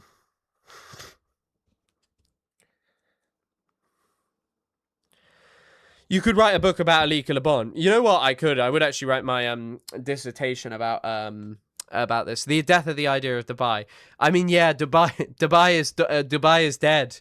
The Queen, the Dubai is dead, boys, and we're so happy on a what does he say? Farewell to this land's cheerless marshes, hemmed in like a boar between archers. I do not know you, and you cannot sing. You should hear me play piano. Ho, ho, ho. The Queen is dead, boys, and it's so lovely on a whim. Well, I don't know what he says. What does he say? Farewell to this land's cheerless marches, hemmed in like a bull between archers. The Queen is dead, boys, and it's so lonely on a limb. That's it. It's not lovely on a limb. Past the pub that wrecks your body, and the church all they want is your money. The Queen is dead, boys. Did I just hear a noise from my stream? Oh, it's someone talking. Sorry, I heard it outside. Also, I bet if it weren't for the sanctions and decades of giving the regime justification for oppression out of fear of foreign intervention that splits the population, the Iranis would have probably managed to fight for some civil reforms. Yeah, I mean, one of the things in Iran, and an argument made by people like Trita Parsi, is basically the reformists might have been able to gain quite a lot of power off of the JCPOA, and faith could have been restored in the notion of reform in the Islamic Republic. And it's pretty evident that, by the way, like Khamenei was like a hardliner on certain things, but he was also like kind of a, you know, he wasn't like really interested in fighting America and actually inflicting death on America. It seems after his death that Iran has kind of gone untethered in terms of just like actually fighting America. But like the reformists were kind of slapped down by the fact that, you know, they got this big moment of like, look, we're going to do all of these we're going to do all of these like sanction relief stuff, and then the US just tore it up like in a second, and it kind of just discredits it, you know. It discredits it. Yeah, hold on. So this is what Trump is saying. Oil is this is also, once again, Isaac and I were talking about, you know, if any of you have ever seen the fantastic episode of It's Always Sunny called The Gang Goes Jihad, there's a brilliant scene where they're like trying to dissect American foreign policy, and obviously they're dumbasses, like that's the point, but it's also kind of like a satire of how like dumb American foreign policy is.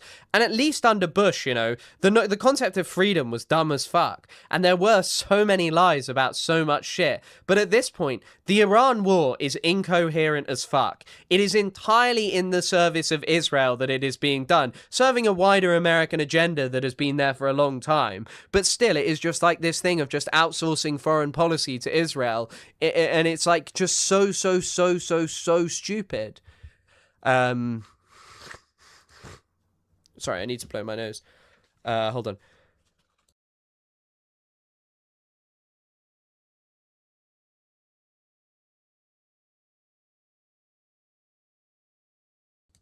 Okay, right. Let's hop on this thing and listen to what Trump has to say. Would you meet me at the cemetery gates on isn't it I dreaded sunny days, or is it on I dreaded sunny days? You meet me at the cemetery gates. Oh, Keats and Yeats are on your side, but you lose, 'cause where the love of wild is on mine. He really liked Wilde, didn't he? I guess, yeah. Grandma Caprio, thank you for the $5. Isn't the calling the thank you for the $5. Thank you for supporting the channel. Isn't calling the Iranian government regime a colonial thing, degrading the legitimacy of an actual government in Iran? Yeah, I mean, it's a thing that, like, there are some people who, there are like, I will say, you guys, some people may think my takes on Iran are lived out, but like genuinely, people in Iran do want change. Like, this is not some like foolish thing to say. Like, where it becomes foolish is this notion that the US will provide it, that the US's interests are in that, and that bombing Iran is being done in any way with the hearts of the Iranian people in mind, or the thoughts of the Iranian people, or a care and a regard for anything to do with it. The regime thing, I guess I say it, but you'll probably notice that I sometimes say it for Trump, I sometimes say it for these other things, and I apologize if you don't, but yeah, I just kind of end up using it. I don't know if I describe it necessarily as a colonial thing. You will actually find a lot of Iranians who have like decent politics saying that kind of thing. Yeah, call it with the antiseptics. Yeah, I mean, this is the thing. Like, I think I might make a video called like does the tail wag the dog or something, and try and talk about this, because I think it's kind of an interesting topic to even like kind of just try and work through, because obviously we all know like the US is the big power deciding things, and you'd be foolish and dumb, and I think you see a lot of idiocy people who try and move in these kind of ways of pretending that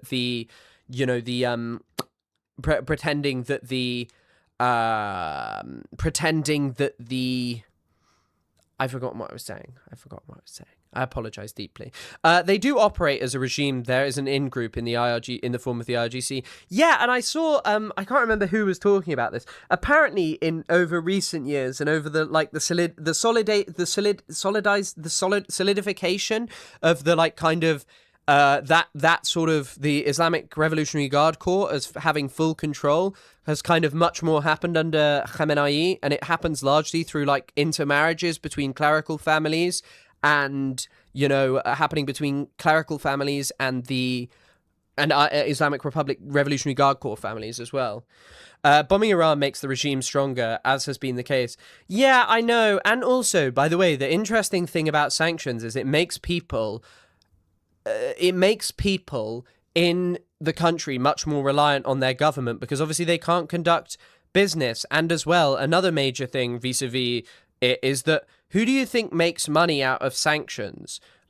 It's not like average people. It creates those shadow fleet things. So like there is money being made, and it's actually being laundered through the Dubai Labubu Republic. I think also one of the reasons that I'm so like against interventionism is because people always talk about how no one talks about Sudan, and that does suck. Like, that not many people talk about Sudan, that not many people have the time and the ability to learn about it and things to that effect. But the way in which the UAE has behaved there, and the way in which they're protected and guarded for it, is one of the reasons that I'm just so anti-interventionism.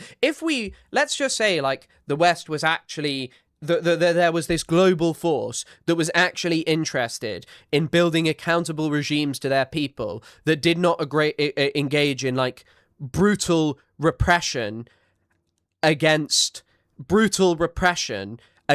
their population. I would be fine with that if there was some international coalition. The problem is how we actually exist currently is just America is this head of this imperial state that is more powerful than anything we've seen before. Although, I don't know about that actually. Maybe the British Empire was more powerful, but just of its time. It's like how when people talk about footballers and they're like, you have to take era into consideration. You have to be like, okay, well, Pele probably wouldn't be as good if he played now, but at the same time, in that era, he was so special.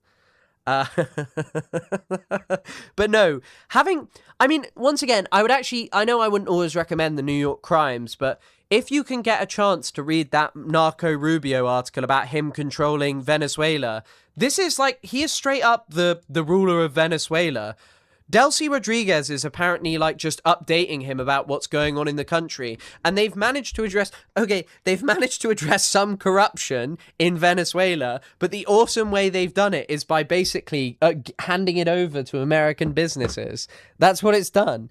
And we have to like sit here and accept this thing of just being like, you know, we kind of just have to sit here and accept this thing of apparently this is like a normal way to exist. There is, it's called the National Endowment for Democracy. Yeah, the NED is that. My favorite, by the way, I did this whole module on democracy promotion. I haven't read about it in a long time, but quite a lot of the stuff I was really interested was in like the concept of democracy and how democracy promotion works. Democracy promotion has got to be one of the funniest concepts ever, because a big part of democracy promotion is just giving unlimited money to, like, you know, Jordan or countries like that, who then spend the money building what looks like a more accountable parliamentary system, but it's only done so they can make their monarchy look slightly more acceptable. And yeah, and I'd guess once again, like, you know, what would you... We don't see the Delcy Rodriguez regime, do we? What the fuck is Delcy Rodriguez? Whatever Maduro was, and I don't think he had the same, you know, sort of backing that Chavez did. I think Maduro was actually a disappointment to Chavismo in many ways. Whatever he was, he's certainly more legitimate than Narco Rubio ruling over their country. Oh my God, they would have actually made, do you think they would have made Lindsey Graham the ruler of Iran, and he'd be over there and he'd be like, guys, I'm loving Israel. They got ladybugs over in Iran.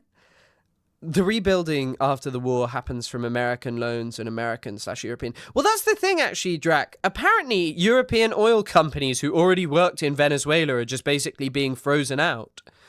Iran was also a scam for Shell and Chevron. Yeah, and Halliburton as well, massively. Thank God to the Unwall websites. No, no, no, no, no. They can earn interest on loans and profit more than traditional colonialism. What, in the context of what the Americans are doing? I mean, that's the thing, though. This is actually straight up just much more. That's actually just much more. It's akin to, like, older style colonialism. And the really interesting thing is colonialism is like this. Colonialism is not really static. Colonialism has many forms, and it's also changed after time. There are some great pieces which we had to read about, like the crisis of no, you wouldn't call it liberal imperialism. What came after, and it largely centers around the Mau Mau rebellion. It also centers around things like the Sepoy Mutiny, and there's one other, I think it's a Jamaican uprising, the Morant Bay Rebellion, I think. And after this, the British Empire has like this kind of crisis over what it's doing, and they start to talk more about how they're actually improving the lives of people as opposed to just having some divine right to rule over people. The US in South America and Central America right now, and this is something that I actually thought the recent episode of TrueAnon handled really excellently, was talking about kind of the difference of things going on. The difference of things going on. Quite a lot of what's happening in Central and South America under this Trump administration is just election interference and fiddling with the politics of countries so that they have dictators who are loyal to America. I mean, America spent $20 billion bailing out Javier Milei right before an election and promised more money if he danced the correct tune, which he was, he's already dancing. But so you then have Venezuela. Venezuela seems to sit apart, where there is an American government official literally ruling over Venezuela. Like, there just is. There's this American government official. Also, I'm starting to think that I should have my camera over on the other screen, because the other screen is where I've got chat open, and it would probably be smarter because it would look more like I'm looking at you. But I don't know what you guys prefer. Do you prefer if I'm like looking directly at you, or do you prefer if I'm just sort of like over here reading chat and looking over at you? I don't know what would look better to you guys.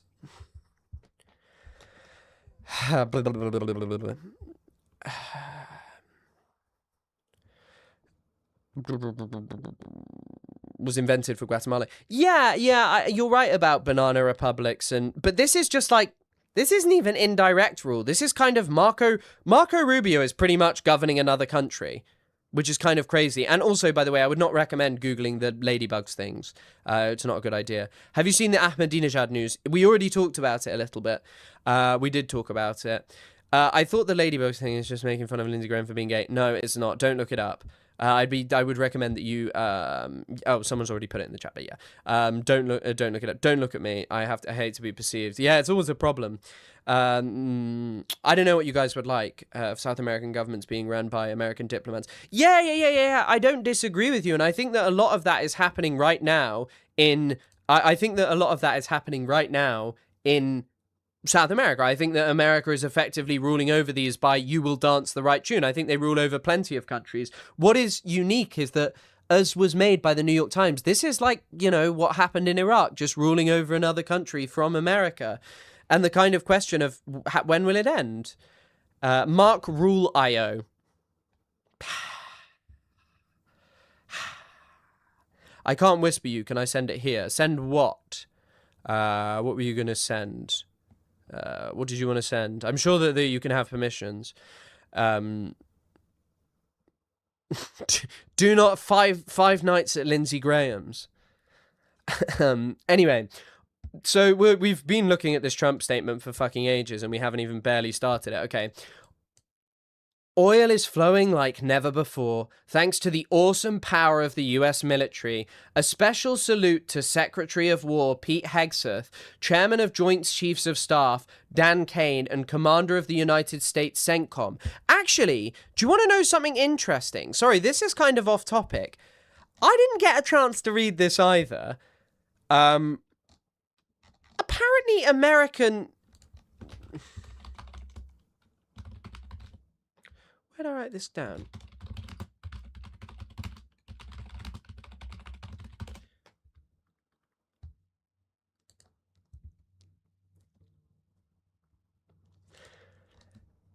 There was somewhere I was seeing this.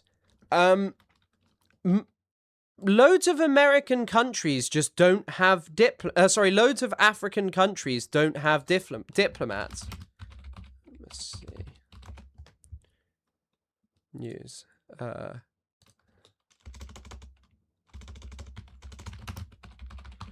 huge amount of African countries just don't have diplomats right now.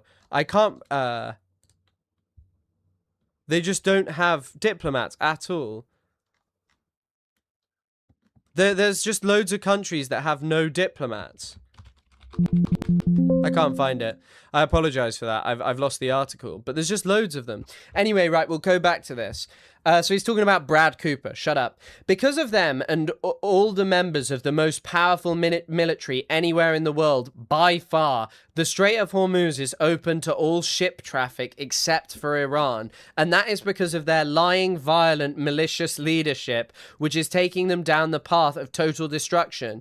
We will therefore have a full blockade, but only on ships coming to and from Iranian ports or carrying anything have to do with Iranian cargo. What, there's also a spelling mistake in here. Or carrying anything have to do with Iranian cargo. Based on highly productive conversations with Middle East leadership, I have decided to replace the 20% US reimbursement fee with trade and investment deals that the various Gulf states will be making into the US. Those investments will be massive, but at the same time extraordinarily good for them and their future. As everyone is aware, we have the largest dollar investment into the US of any country in history, but these new investments will make the number even larger, and we will see factories, plants and equipment pour into the United States at historic levels, which will create additional millions of high-paying American jobs. America is winning again, winning like never before. The days of Iran killing hundreds of thousands of people, including 52,000 protesters, are over, and most importantly, Iran will never have a nuclear weapon. Thank you for your attention to this matter. Interesting that he's picked this number of 52,000, but also that the Iranians have killed 100,000. Who are the 100,000 that they've killed? The other 48,000? Is this confirmation the Iranians have killed 48,000 of American troops? Also, I don't think they're investing any more money. I don't think that's true. I think that's bullshit. Killed. The number keeps changing. I know the number does keep changing. It is fucking crazy. So much cope. It's all fictitious. All of this is fucking fictitious. But the Dow's up, so who gives a shit? But yeah, I mean, I don't know. I genuinely don't know what's going to happen. It's just nonsensical. You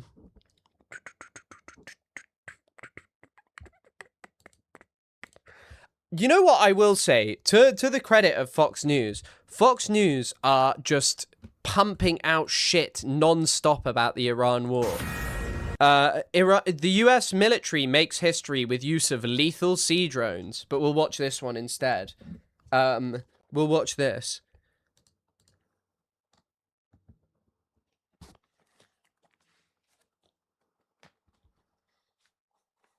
Meantime, President Trump ordering a new set of strikes on Iranian military targets for a third consecutive night yesterday. So this, as another blockade in the Strait of Hormuz, is scheduled to begin this afternoon. Mike Tobin is live in Tel Aviv with the details. Good morning to you. Good morning, Ainsley. Good morning, gang. We're waiting now for that blockade to go into effect, which should happen a little less than 8 hours from now. In the run-up, there's been a flurry of Iran firing on commercial shipping, where the Dutch shipper Stolt Tankers now confirms that one of their tankers, flagged the Stolt Magnesium, flagged out of Liberia, was hit. That started a fire in the engine room. And when we are seeing these strikes on the commercial... Is that the actual footage? The Iranians just hitting the... The Iranians just... Is that real?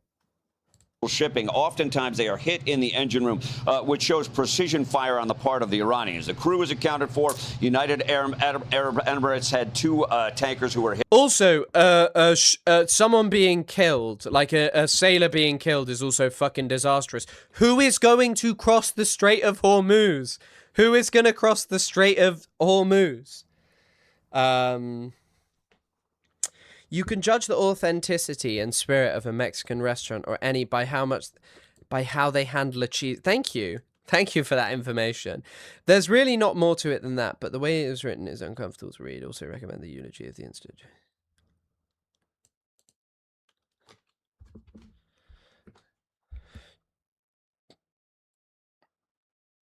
Oh, my girlfriend just mentioned that Jamie is smiling person and her thing on this. One crew member was killed. Strikes on commercial shipping prompted the U.S. to launch strikes. We've got video of a fire burning on Kish Island in the Strait after the U.S. strikes. But the U.S. hit a number of targets up and down the coast of Iran. As the president says, the U.S. is going to take control of the Strait and charge 20%. Lenin, that is the kind of insight that could only be provided by a man who succeeded in launching a revolution inside of Tsarist Russia. How is the ship on fire if it's on the water? I assume this is because this is AI. Reimbursement for security. We're putting the blockade back, and it's a blockade not for anybody but Iran. In other words, anybody doing business with Iran can't go through. Everyone else will be able to go through. So it's a blockade. It's a very strong blockade. The blockade was probably more effective even than hitting them, but I think the combination is the thing that really does it. For the first time, the U.S. used sea drones to attack an enemy. Central Command says the drones hit Bandar Abbas. The targets were a ship repair facility. I also love the shit of just like this guy, these guys being like, look what the Americans are doing. We're blowing people up with a sea drone now. Fantastic. And a submarine. U.S. Central Command says they have been hitting maritime targets, coastal facilities, and hardware to launch missiles and drones. Ainsley, guys, back to you.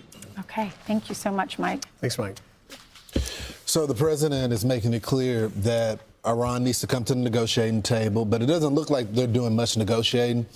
They continue to say that America is the aggressors. I mean, we gave them that one day to honor their supreme leader, and then they were crying in the middle of the street, death to America, death to Israel, and we've already uncovered another plot for them to try to assassinate President Trump. So the president is trying to get the world on board now. I understand. By the way, I also do think it is entirely plausible that Israel just completely made up that there was a plot to kill Donald Trump, because that's where this plot apparently came from. I do think it's not that it's impossible that someone would want to assassinate, that the Iranians would want to do it, but yeah, it's just, yeah. And I don't want to be an elitist here. I understand that the gas prices affect people on the day-to-day basis. But do we want to really be dealing with this threat for the next 47 years? We finally got an opportunity to deal with it. We should just handle it now. Yeah, that's exactly right. You can look at the crude oil prices now. They've been fluctuating between, they're like $79 to $80 after this new blockade and after the president announced 20% toll. Stocks. Guys, the number's green. Is that a good thing? Is this a good thing? The number's green? Hello? The number's green. That's a good thing. I would love for Iran to do what America is doing with a twist. All those that wish to pass the strait must give a share of the international business of 20%, enough to establish voting rights and make a more financial offensive, further than what it is currently happening. I envision a Tennyson-like company with holdings across the globe. I mean, the major issue with all of that is obviously the sanctions on Iran. As long as sanctions are maintained, no one is going to want to do business with them. Fall, crude oil prices increased, but they're still not as high as they were back in the spring. That's right. Now it's about, if you go to a gas station on average in America, it's $3.85 today. But in the spring, it was $4.56. That's right. And so what you're looking at is roughly a 9 to 10% increase in crude oil prices. But as Lou Bassanese, our Fox Business contributor, told you, I believe, Lawrence, earlier this week. Also, by the way, there is actually a crazy story going on in the UK right now regarding Anne Widdecombe, if you haven't heard. As it turns out, it looks like Anne Widdecombe was murdered by a loony communist, I hear. A loony communist that's murdered Anne Widdecombe, so we'll just have a look into that shortly after. He said this is all part of the president's negotiating tactics. Listen here. The president knows what he's doing. We saw this with China. By the way, I will say, the investment of Fox News into Trump being like this omnipotent god is really amazing, because I'm gonna be real, I don't think Trump has any idea what he's doing. I don't think he's that cognizant, and I don't think he's that smart of a man, and I think the assault on Iran has proved that the man might be one of the dumbest human beings alive. And the tariff war, right? Let's raise it to 100%. No, let's make it 200%. And then it brings everyone to the table. So it's a negotiating sledgehammer. And for the everyday Americans, I think the important thing is we haven't seen oil spike back to over $100 a barrel. I think there will be some premium that gets paid, a tax, a toll. It's not going to be the 20% that the president suggests, but he's... Are you actually shorting oil? I'm not. I don't know whether you should short oil. Someone would be a better trader than you. Right. He said it to Reuters that we have to get paid for safety and security in the strait, and we shouldn't just let the Iranians dictate that. All right. We'll continue to follow that story. Be sure to. So, we'll shelve this for now. Sorry, this story is bizarre. So, in case you don't know, Anne Widdecombe is an ex-Conservative Party MP who has died. She was killed. It first was said that she died. I think she died on Friday. Then it was said that she was murdered. Then they said they were investigating it, but they didn't think it was terrorism related. Now counter-terrorism police have taken it over. And apparently Anne Widdecombe's killer has had communist materials. Anne Widdecombe was a spokesperson for the Tory party, but it's a really odd story. Whoever did it drove all the way down from Rotherham, which is like 3 hours away, went to her house just before she came off the TV and then killed her. On the morning of Anne Widdecombe's death, her suspected killer appears to carry a long object in his pocket. But the bigger question now is what was on his mind as he allegedly set off on a 270-mile journey to murder. Today we were told Anne Widdecombe's killing might have been terrorism after all. We now have new information and evidence that means counter-terrorism policing is leading the investigation. We are pursuing... I mean, it is just odd, by the way. It comes just after... It's been an odd investigation, but it's also... Nigel Farage was just talking about how he was under threat, and then one of his MPs gets killed. But I guess, once again, I think one of the problems with all of this, once again, a TrueAnon point, is a lot of people try and get in the mind of someone like Tyler Robinson and why you would kill Charlie Kirk. I'ma be real with you. You are not thinking like someone who goes out and assassinates Charlie Kirk or does this to Anne Widdecombe. Who knows why the fuck they're doing this and what goes through your head to do this? I honestly have no idea. doing multiple lines of inquiry to establish the motivation for this attack. The police now have a suspect in custody, a 28-year-old white British man. And I can confirm to the House... I think the person who called me racist, yes, must have been talking about Anne Widdecombe. I don't know, though. ...that this man was not known to prevent. These are the facts that we do know. At 12:19 p.m. on Wednesday, Anne Widdecombe sent a text to a TV producer. Police believe she may have been killed just over 10 minutes later. Her body wasn't found until almost a day afterwards on Thursday. The current 28-year-old suspect was arrested on Saturday night after a different man was released. Yeah, to be fair, she is a really repugnant individual. I think she was massively anti-gay rights, if I remember correctly. She was massively LGBTQ rights. But yeah. As recently as yesterday, police had been saying there was no evidence of a political motive. She said in 1999, which bear in mind is 27 years ago, I do not think that homosexuality can be promoted as an equally valid lifestyle to marriage, but I would say the same about irregular heterosexual arrangements. Same-sex, she argued against an equal age of consent for same-sex relationships, arguing against a further reduction from 18 to 16. God, one of the sundry horrors for which this government is likely to be remembered will be that it gave it its imprimatur to sodomy at 16. I wish the police had been clearer that they were saying that they could not divine any political motivation yet, because I don't think they ever completely ruled it out, but they certainly did leave the impression that they were not taking this seriously. The focus isn't just on the police, but Parliament. Reform UK claim their politicians don't get enough security, including their leader. It was unwise of the government to heavily reduce the security offered. But yeah, also just think that kind of persecution by the state of gay people that was, something that she supported, led to people dying of, illnesses like HIV and all of these things, and people getting into dangerous situations and people being persecuted as a result of this. It's awful. To the member for Clacton, given all that we know about his particular danger. The Home Secretary... She also defended in 2009 the use of the term a slur, which is also a doll. I don't know if she supported the Iraq War. Offered Nigel Farage a meeting with security experts.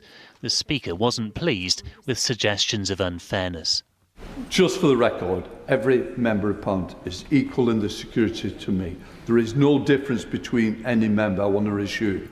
Anne Widdecombe is the third. Yeah, the photo of her, the AI image of her and Charlie Kirk, it might actually be real, I wouldn't actually put that outside of the realms of possibility. I haven't looked at the image enough, so we'll have to see. But the thing about it is that the thing about this is that the guy who posted it was Raoul Braverman, who's the wife of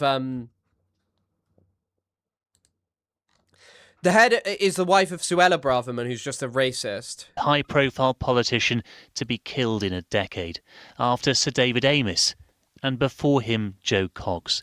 Each from a different party, but perhaps all a victim of the state of our politics. There is a scale of political violence that is definitely affecting, intimidating, and we fear killing politicians, but it's also poisoning our country and poisoning our politics. Anne Widdecombe never shied away from a debate. Her death has sparked one. You just tuned back in. So this is British ex-Tory MP Anne Widdecombe.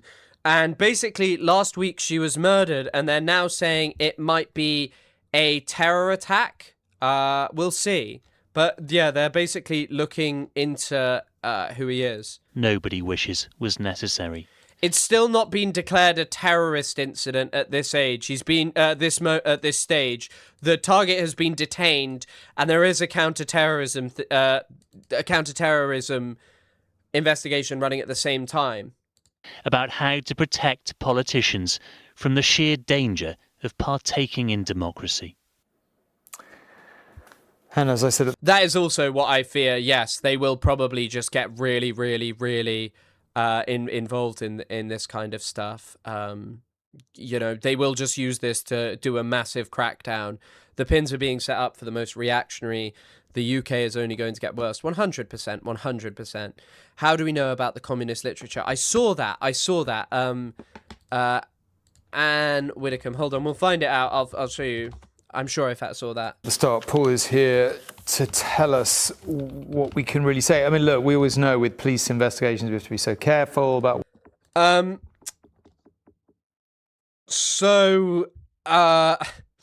So this comes from the Daily Mail that the killer had communist literature in his house. By the way, if someone came over to my house, they would find the biggest mixture of just strange stuff. They would find, first of all, you would find like Mayor Kahana's book. I have Mayor Kahana's book, They Must Go.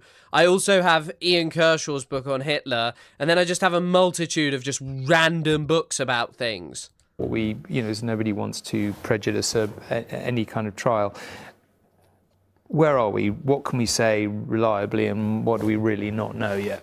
Well, it's sort of interesting that people were asked not to speculate too much over the weekend because of the sensitivities of a live investigation. Actually, there is a suggestion tonight that maybe the police didn't speculate enough. People are questioning whether they should have kept more of an open mind about this potential political motivation that they were keen to close off. I just don't get, like, Anne Widdecombe was out of politics, by the way. She was really out of politics at this point.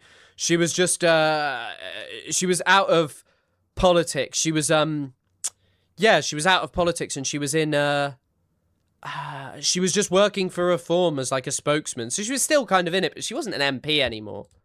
As a route of inquiry. I think there are some practical considerations around all of this that make it more complicated, though.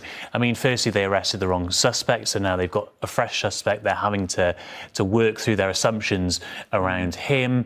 Some of that is difficult because you've got to get access to devices. I understand they're still trying to access all of his devices to see what he might have been consuming, what might have been motivating him. Imagine he's just like watching, you know, some of the most insane shit. I mean, Tyler Robinson's Steam account. Do you remember it was like he was potentially playing like furry games and stuff? And these days, those motivations can be incredibly complicated if this indeed does turn out to be an act of terrorism. We saw with Southport, for example, the killer there was motivated by an obsession with violence, but police couldn't find actually a clear ideology. So that wasn't classed as terrorism. So these things can be quite complicated. I think we'll have to wait in the next few days to learn a bit more from police about all of that. In the meantime, the debate continues about the safety of our politicians. I think that really is going to become quite an intense debate again after the debates we've seen around Joe Cox and Sir David Amess. I mean, it was noted. Tyler Robinson played Sea of Thieves. Yeah, Tyler Robinson's gameplay of Sea of Thieves is what led him to kill Charlie Kirk. He knew that Charlie Kirk wanted to ban piracy. Today, for example, that more politicians have been killed than some typically sort of perilous professions in the United Kingdom. It is becoming one of the most perilous professions now in the UK. And that also cannot be true, that being a politician is actually one of the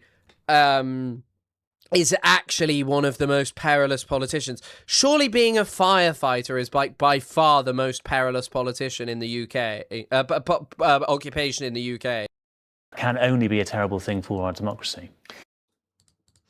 Also, by the way, we're just nowhere near where we used to be in like the 1930s and stuff, of just people being killed in politics. Also, by the way, once again, the IRA did blow up politicians not even that long ago. The IRA did kill, they nearly killed the fucking Prime Minister. Like, they missed the Prime Minister by a fucking whisker. I'm here to... So this notion that politics is like all of a sudden the most dangerous profession is just kind of insane. Also, we could watch this. This looks very long, though. Let's have a look. An update on a case that has very much dominated the headlines since the first news broke last week of the shocking death. Oh, this audio shit. This audio's shit. I'm not listening to that. Shut up. Evening, Chris. I asked you for an impression of Lindsey Graham, and a week later he died. What other impressions did you do? Mitch McConnell, Trump, Marco Rubio. And name someone. I'll do them. I'm just checking if there's any sort of like things about this. But yeah, imagine they start protests over this kind of stuff.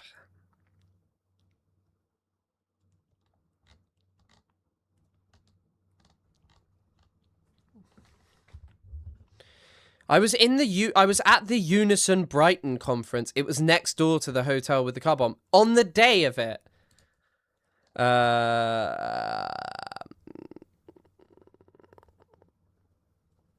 The suspect had a large collection of Animorphs books. Catherine Applegate is. But yeah, we'll leave Anne Widdecombe there because they're all just like long videos, and I don't know what's happening. But yeah, I'm still not filled with sadness about Anne Widdecombe. She was not a pleasant individual, you know. On behalf of the largest single concern of oppressed people. Party in this place. And may I say that if I needed any convincing of now leading the investigation. Chris Kunzler in his Death Note arc. Yeah, that's my thing. Every bit of speculation we have seen. But I would like to use this opportunity to remind the public that investigations of this type are complex and new information can emerge as officers progress their inquiries. And we intend to release further information when it's available and when it is appropriate to do so. So please allow us to do our job thoroughly and carefully, and think before sharing any unverified information. It is important to remember that this is a murder investigation following a brutal attack. Okay, well, actually, you just reminded me. Hello, Ivan. We'll just get into this. Clavicular, Israel is experiencing a great schism. A split is occurring in Israeli society. After the liberal media drove Dear Clavicular out of the state of Israel, certain of his followers and acolytes are, struggling, and there have been some who are really, really sad, and some who are very supportive of him being banned. And one of said people is Jewish Jess, a brilliant lady. Commission of inquiry pretty much. By the way, as well, this camera anti-Semitism on campus sack of shit nonsense organization, is currently employing this lady who made a video the other day talking about how she openly supported Israeli settlements in the West Bank. But no. We need to have a second to listen to her daily dose of Jewish feelings from Jewish Jess. Thank you for the reporting coming in from Jewish Jess and camera. But yeah, she's certainly one of the people who's not happy about Clavicular. In light of Clavicular roaming the streets of Tel Aviv, I want to put my thoughts on record so you know exactly where I stand on the situation. Clavicular is a misogynist, an abuser, and someone who does not warrant a single ounce, a single second. So he's like the average Israeli soldier then? An abuser, misogynist, Nazi is like the average Israeli walking around the streets. Of our attention. And yet, for some weird fucking reason, creators in Tel Aviv have rolled out the red carpet for this psychopath. It is bizarre. I thought it was for clicks, for clout, which is in itself despicable. But some people have explained that it's because they want to try and capture his audience. They want his opinions to change. But unfortunately, they're too far gone. It's also really funny that this person is just like, yeah, my red line is misogyny. And it's like, the red line is misogyny, but you don't have a problem with the Israeli military. Okay. Or the scores of other people who Israel is associated with. Israel is associated with a ton of just racist degenerates. The whole state is fucking filled with racist degenerates. In fact, I didn't know this. Did you know Gadi Eisenkot is currently in the lead in the... Okay, the Israeli elections are really heating up. So we either have genocide mega party, genocide light party, genocide party, or just genocide party, or a tiny amount of Palestinians who live there. Gary Eisenkot is currently polling as potentially the second best. Gary Eisenkot is the man who invented the Dahiya doctrine. I didn't know that. Gary Eisenkot is polling at number 1 with 24, and then you have Naftali Bennett, who's like, and that's oh my god, that's the funny guy who he punched a child.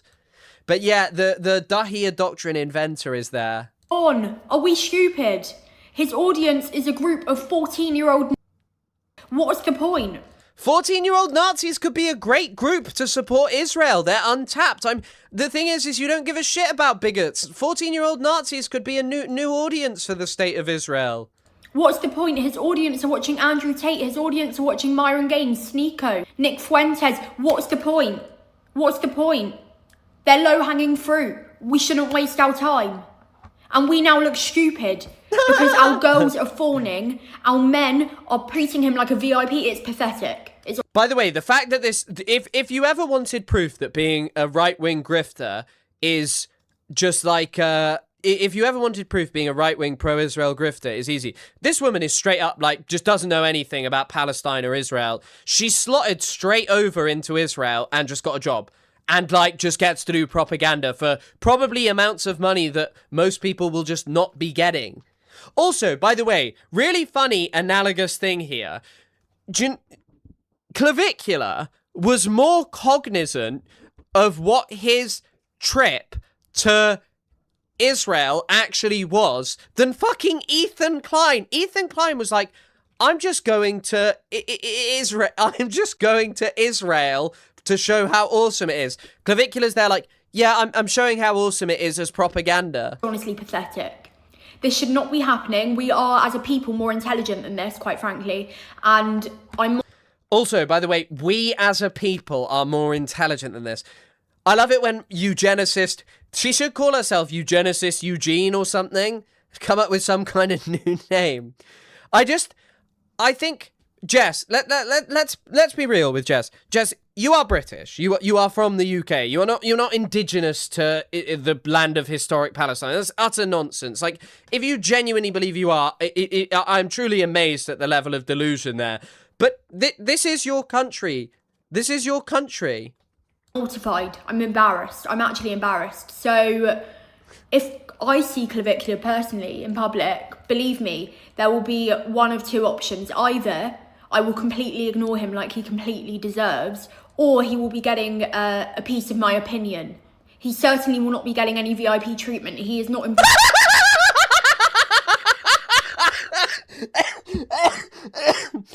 I mean, Clavicular will surely be changing his mind about going to... Clavicular will be changing his mind after he finds out that Jewish Jess will not be giving him any of the VIP treatment. Important. He is not worthy. In fact, he's the opposite. He is the opposite. He should not be shown any grace, any kindness, any respect. He shouldn't even be here. And anyone giving him attention, giving him what he wants, giving him virality, is not someone that I personally think is worth associating with. So good luck, enjoy your 15 seconds of fame, and here's hoping he doesn't make a viral moment at our expense. She looks like she's about to cry! Yeah, I have played the interview. Guys, the YouTube video I've cooked up around this is going to be goated. You guys are going to love it if you love the last one. I mean, I would give anything to talk to Jewish Jess about Clavicular and his visit to Israel. Yeah. Because of you guys. Does she think Clavicular is Palestinian? Maybe. Congrats on your new Hasbara wife, Chris. There is only one Hasbara wife, according to Grok, and not something that I would insinuate myself.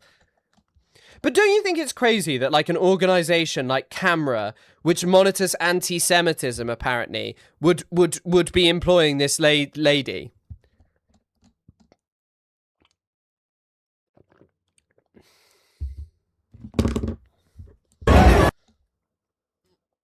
Welcome to the Burger Reich. Oh my God, Henry, 14 months. Wow, thank you so much. I hope you're busy boycott maxing, divest mogging, and sanction maxing. My guy, you know it, I am. This is an Israeli company. Waze is an Israeli company. But the schism grows, and Jewish Jess, the great clavicular schism of 2026 could be what pushes Israel towards civil war. This is going to piss off a lot of people, so let me first set the tone and let you know that I don't care and I don't give a shit. This entirely avoidable clavicular fiasco has separated the advocates from the influencers. Those who are doing what's right by this country and our people versus those who are doing what's right for themselves. Funny how that's backfired.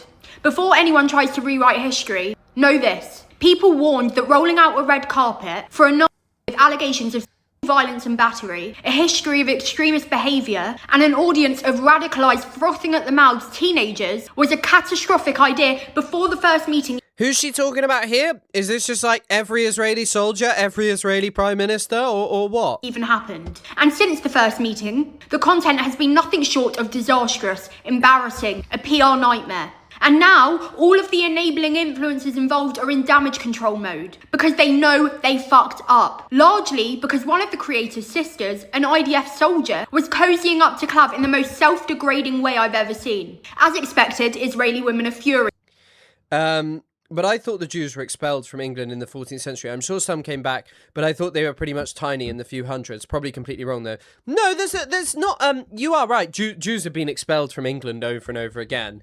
Jews have been very poorly treated by British kings and governments and what have you. But there is still a sizable population of Jewish people. They're just basically concentrated in one place. The Jewish population of the UK did used to be spread out, but then rural areas basically became way more anti-Semitic. So really, we now have like a huge concentration of Orthodox Jewish people that are basically in places like North London and also Manchester.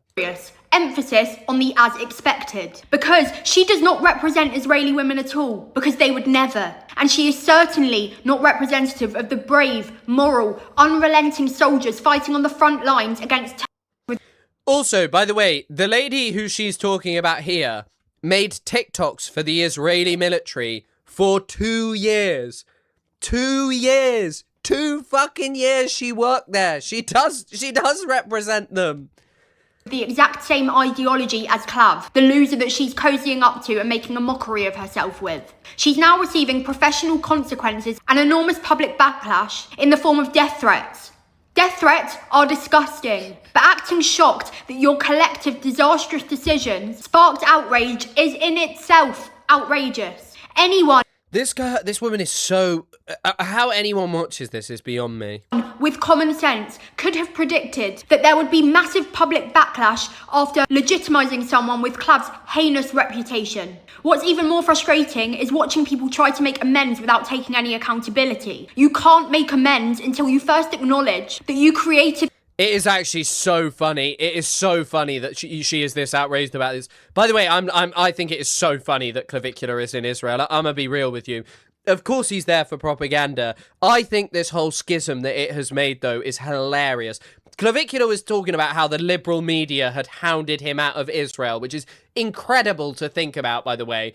But, like, this guy somehow not being representative of Israeli society, of just, like, some boisterous, kind of, like, annoying traveler who's been a nuisance in every fucking country he's gone to. He's kind of just quite Israel coded, but he's also American, so it's not really surprising. But some guy with like repugnant views of the world that other people find disgusting. I think you should have a second to think here, Miss Jewish Jess, because you don't like Israelis being called out for their repugnant beliefs, so why are you being so mean to Clavicular? The problem. Instead, we're seeing excuses, deflection, and a rush to play the victim, rather than simply and authentically saying, we made a terrible decision, we were wrong, we should have listened to you, we're sorry. This is so much bigger than Clav. Fuck Clav. This is about people that do advocacy because they genuinely care about Israel and the Jewish people versus those who see advocacy as a personal opportunity. There was never a... You moved to Israel and live in a country doing pro-Israel propaganda. It was an opportunity for you to just be racist as shit to Palestinians. Scenario where hosting Clav was good for this country. None. The people who organised it, who facilitated it, knew exactly who he was. And they did it anyway because they saw a big audience. Instead of exercise... No, Clavicular's audience is dead. Clavicular's platform is dying. That's why he went to Israel, to generate controversy. And at first I was like, oh shit, I shouldn't talk about this because no one is gonna. And then I started looking into it and it is so funny. It is actively one of the funniest things like going on. Like, it's a great opportunity to talk about propaganda, but it's also so fucking funny because one of the guys, the sister of the IOF lady, runs an organization that is literally like, I can't be safe as a Jewish person in New York, okay? The guy who runs it is just some guy who constantly goes on about how he can't be safe as a Jewish person in New York. And like makes videos about how bad Zoran Mamdani is and stuff. Basic moral judgment. I'd still be doing what I do every single day, even if I... No. By the way, I think the Israeli government knew he was there. I think this has been organized by a billionaire who's really sympathetic to Israel. I don't know which billionaire it is. You guys could be right, it's Thiel, but it also might not be Peter Thiel. The reason it might not be Peter Thiel is because... Okay, right. I'll show you. So it looks like So about 3 weeks ago, Clavicular met this guy, Yossi Farrow, who rapped a film with Jake Paul, because apparently Jake Paul is Jewish. Didn't know that. This guy here, Yossi Farrow, is like a tefillin rapping rabbi, and he's friends with Bill Ackman and stuff. So there are plenty of pro-Israel billionaires who might have brought him there. I don't know where he's weighed into the Great Clavicular Schism. I don't think Bill Ackman concerns himself with the Clavicular Schism. He's not given his thoughts. I had 15 followers, and if 9 of them were my family members. Because I didn't start speaking out for numbers, and for clips, and for clout, and for followers. I started because I firmly believe in what I'm fighting for and what I'm defending. Some people are never worth the access that they can afford you. Not every audience should be chased. And if you lose... Clavicular claimed as well it was coordinated with the IOF, so yeah, it could be coordinated with the IOF, 100%. Use your principles for publicity, for a paycheck. You've stopped being an advocate and you are now an influencer. Mazel tov. This is... What do you think you are? You're a fucking influencer yourself. Like, look at this lady. Look at this lady. Gaza, whatever. The entire population... What was the population of Gaza in 2023, October? They like to fuck. Is not the argument here, because they like to have sex. No. Come on. They just argue with people on Omegle and they'll never, ever, ever talk to anyone. They all do this. They're all fucking cowards. They just argue with, like, people who don't know anything about Palestine and upload it. That's it. No, Jake Paul is apparently Jewish. You can look this up if you really want to. Jake Paul is apparently Jewish. This, like... Yeah, so there are plenty of people who could have brought him here, but no one will really know the answer. But yeah, so on the other side of the schism, there are a few other people. So Lizzie Savetsky is actually on the other side of the schism. She's pro-Clavicular. Guys, I am so glad that everyone has figured out how to solve Israel's PR. It's so funny flicking from ghoul to ghoul. Ghoul to ghoul to ghoul to ghoul. Guys, I am so glad that everyone has figured out how to solve Israel's PR problem. You know, how to get out of the echo chamber. We are doing great. We are killing it with Gen Z. You know, I think I'm just going to deactivate my account because everyone else has got it under control. PR problem is cured. You know, all the kids love Israel. What I have seen over the... Also, by the way, just a funny note. This lady acts as if like her life as a Jewish person is akin to 1930s Germany because she lives under Mamdani in New York. She's just filming herself like talking about Israel in the streets. That's what was happening to Jewish people, I guess, in 1940s Germany. Past few years. I'm actually getting sick of you guys. You guys don't trust my research. The Jerusalem Post. Jake Paul reveals he is Jewish. Jake Paul brings a touch of Jewish heritage to boxing. The Times of Israel. He genuinely is. He has notable Jewish ancestry. I swear to you that this is true.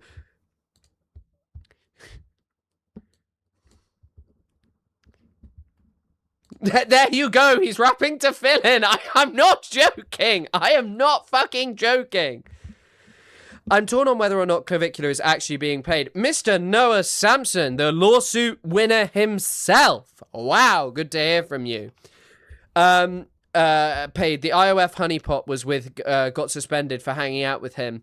And the Netanyahu advisor he met with is apparently... No, so that's the thing about the Netanyahu thing of him passing him in the club. It's not true. Clavicular claimed that he had dinner with a Netanyahu advisor, that he didn't actually just meet him in passing. So, Clavicular was also flown there on a private jet. He wouldn't reveal who paid for the private jet. He's mentioned previously that people offer to fly him to places in private jets, to Monaco, for example. Someone paid, it's called Arrow Aviation, it's an Israeli charter flight. He was flown from Mykonos in Greece to Israel, probably like a $10,000 flight. No reason he's paying that himself. By the way, he definitely doesn't have money to blow like that. I'm sure he has money, but I don't think he's getting like millions per year to blow on a private jet. I think someone paid for it. The guy he's with, Yossi Farrow, go look into him. Also, a lot of the people he's with are connected to some of the worst Zionists going. So, a really connected Zionist as well. Let's Do Something is the organization, the IOF honeypot lady, is actually the brother. She's called Shira Braun. This is her brother, Daniel Braun. Hasbarist Yosef Haddad here, connected to Emily Schrader. Huge amount of, just some of the biggest Zionists. Nick Matau, Kufi Zionists, people like that. This is like, also, this organization followed by, Netanyahu follows Daniel Braun. Yeah. I don't have an exclamation mark, socials. But yeah, I don't know if it was necessarily the Israeli government, but it could be otherwise. So, Dusty, I'm here. My number one source on Jake Paul's Jewish ancestry, Israeli news outlets tell me otherwise. You're on thin ice, pal. Is a lot of complaining, a lot of hating, and not a lot of... No, it wasn't a point of owning you, Noah. I think it's kind of like it's kind of, by the way, Dusty, I'm joking, by the way. I'm joking, mate.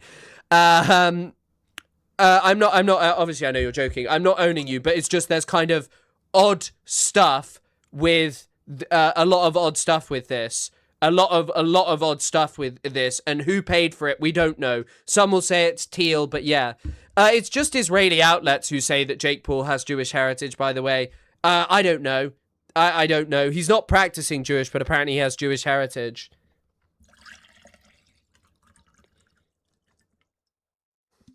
It's another 2 liters of water down. And yeah, no, that is true. You got a way bigger win. Yeah. Look, if you don't like the way that someone is doing advocacy, do it better. If you're mad that they have a bigger following than you, you can figure out how to grow one. If you don't like... Hey, Noah, I'm doing a video on it too. Nice. How organizations are using their funds, then go start your own and do it better. If you don't like how philanthropists are spending their money, then you can go make your own billion and allocate it however you want. The thing is, guys, you're complaining... Wait, what? Wait. What did she just say? Their funds, then go start your own and do it better. If you don't like how philanthropists are spending their money, then you can go make your own billion and Oh my god, sorry, did she just fucking confirm that? Did she just confirm that? She just said philanthropists are spending their money. allocate it however you want. The thing is, guys, you're complaining and you're hating. It is nothing but a waste of time and energy. We need you to take action. Take your kvetching and turn it into something productive, because we are losing urgently, we are losing badly, and we are losing the next generation. We really don't have time for all this. I actually think it could be Ackman. I think Dusty, we're bringing back the one drop rule up in here. Eternal nonsense. We need to stay focused. Maybe instead of hating your fellow Jew, go put on tefillin, go learn some Torah, go call a friend in need, because Tisha B'Av is next week. You know, the day commemorating the destruction of our temples, the second of which was destroyed because we couldn't stop hating each other. I love you all. I love you even if you hate me. I love you even when you attack my appearance instead of my points. I love you. We love you too, Lizzie. Great to hear from your opinions about the world. Got him on TikTok also, but if there's a Red Note account. I don't have Red Note, no. But yeah, Savetsky, so the Great Clavicular Schism, Savetsky has given us the point.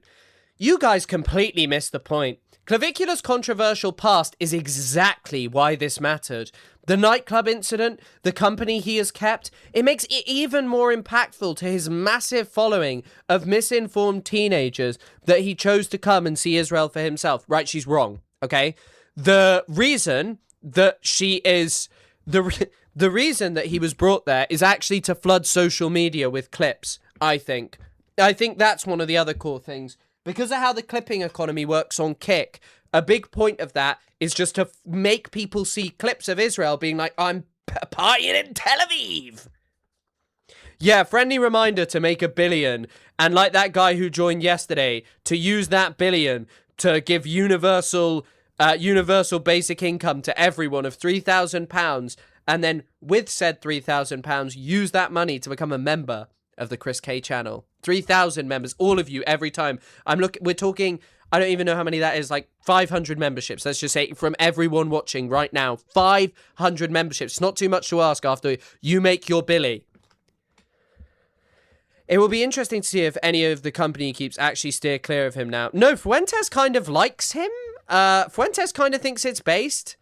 But yeah, I don't make the rules. Like it or not, this is who the kids are listening to. That's just how it is. It's a fact. And we fumbled this big time because once again, we couldn't get out of our way.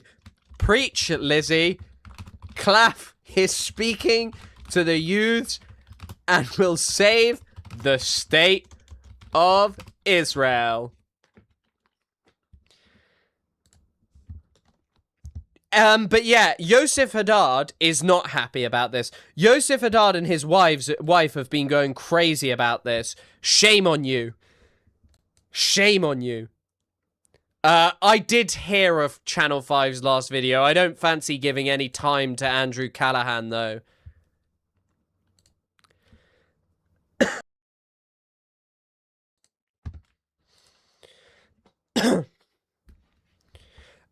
What did Drac say? Drac is definitely wrong. Fuentes likes hot guys like Clav.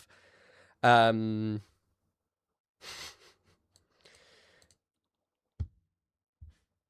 yeah, I'm really interested in this whole stuff. It's really it's really just.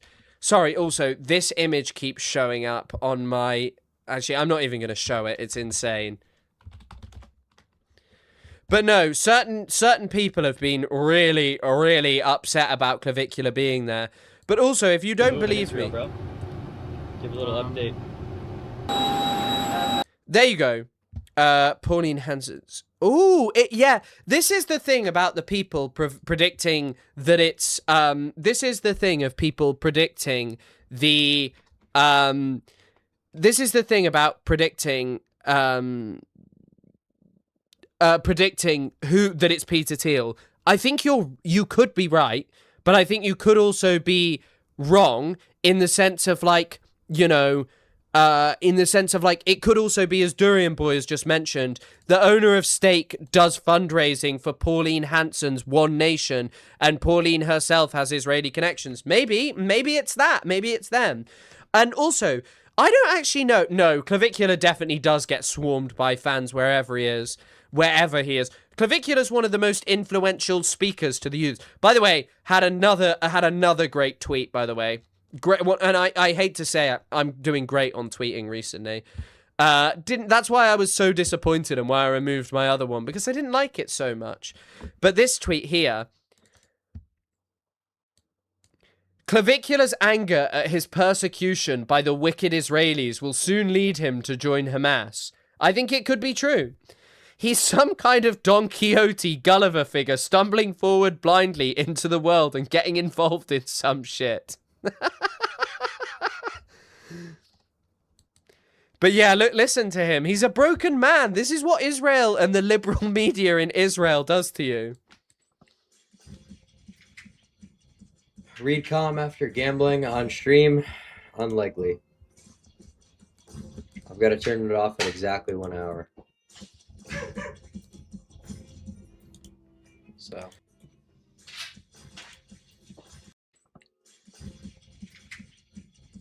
Read calm after gambling. Listen to that. That's not the Clavicular that we all know and love. That's the Clavicular of a broken man who not even a week in Israel has been destroyed. This is what Israel does to you. This is a guy who showed up in Israel with positivity on the brain, and he leaves with negativity.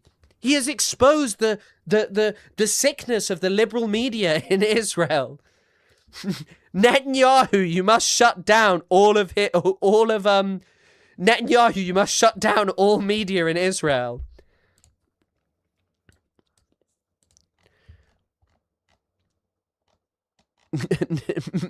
You must prevent the persecution of Mr. Clavicular.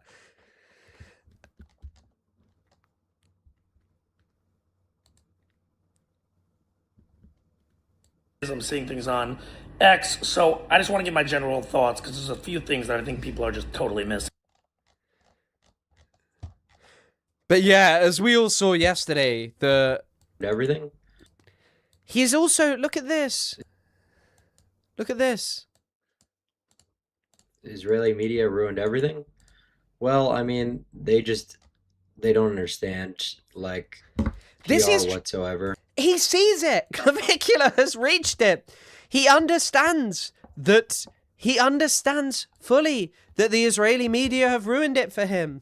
Like, PR whatsoever. Why their country's PR is not good is because they just don't get it. It was probably the biggest influence on Gen Z. I did actually see him mention Gaza. And by the way, I did see him mention Gaza and make a couple of jokes about it to the Israeli IOF lady, the honeypot lady. But also, sorry, did you hear that? It was probably the biggest influence on Gen Z. It's not good is because they just don't get it. It was probably the biggest influence on Gen Z. By the way, this man is also experiencing delusions of grandeur. Like, he is not the biggest influence on Gen Z by any distance.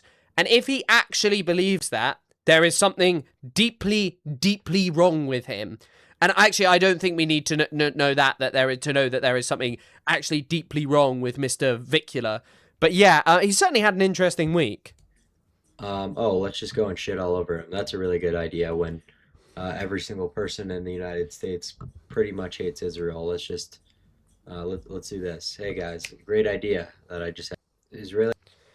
It's hilarious how the most Israel-coded guy from Miami has caused such a big stir. The most Israel-coded guy from Miami is fucking 100%. Is fucking 100% Marco Rubio as well. Actually, there are so many Israel-coded guys. He was out partying with those people. We see. But yeah, they've all been. The Great Schism is just terrible. But I mean, also, by the way, there is such a sadistic thing about all of this. But by the way, I also think that Sneeko is. I think Sneeko might have stolen my tweet, but I don't know. I guess it's not, yeah, I guess it's not necessarily guaranteed, so I won't say anything. But also, look at this one. Look at how he's doing. He's sick. He's sick. Shira's life is ruined. Yeah, that's terrible, but that's, you see, that's what crazy internet people do, right? She didn't really do anything wrong, and it's a horrible thing. I feel bad for the girl, but I mean, like, it was a very mundane stream. Like, she was showing us about yoga, coming and partying for a little bit. So really did nothing wrong whatsoever, but facing an immense amount of backlash because just people are haters, and that's... Preach, brother Clavicular.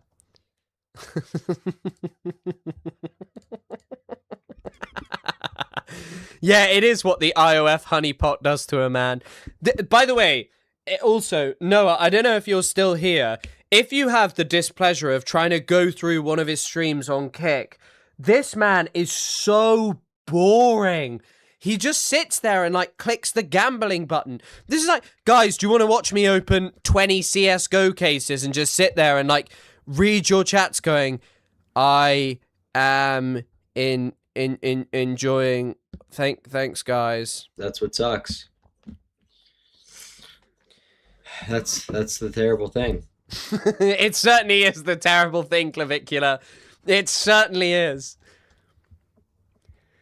He's actually going to Russia next, by the way. His plan is to go to Russia next. That's his next destination. His next destination is Russia, which is just insane. People are just haters. That is how I feel about the guy who came in yesterday and promised me such beautiful things. And then he disappeared. He promised all of us. I say me. Everyone was promised such wonderful things. All over the damn runways this fashion season. Could someone please explain to me the whole Clavicular and Israel situation? I know there's some type of drama, but... Sorry, I'm just seeing if I can find anyone else talking about this. Guys, I've made the decision that I'm going to move to Miami by He's so weird. He is so weird. Oh my god. There are like characters as well in this world. Of this world. There's a guy called Prince of Paris as well, who's weird. He's so boring, and his interactions with women are the hardest thing to watch. Oh, mate, those live streams are like 6 hours long. I was not subjecting myself to watching him interact with women. I guess maybe I should watch the Israel live things. The Israel live things.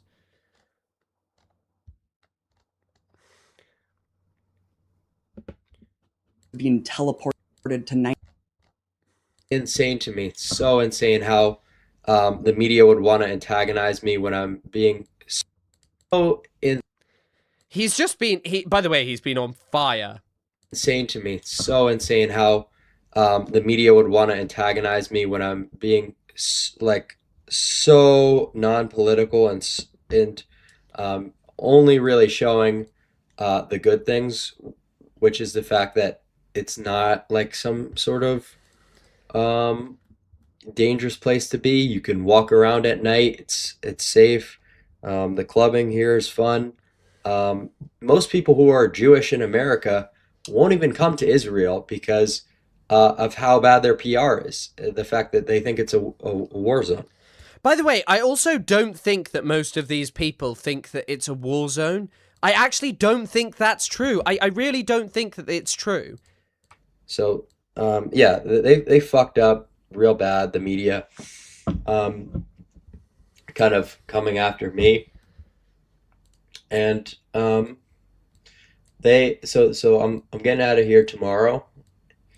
You know what I mean? But I liked everyone I met here for the most part, in terms of all the fans and all the regular people here have been quite lovely. But I have a jet back home tomorrow. So,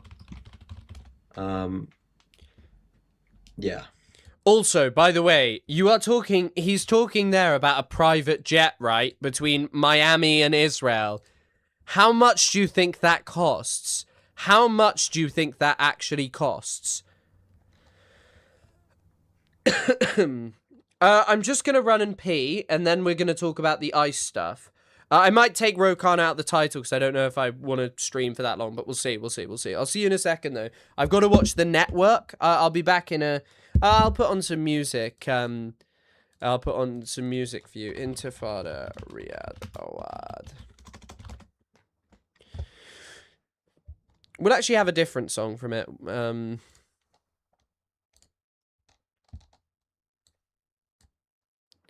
You guys must be so envious of the piss emote.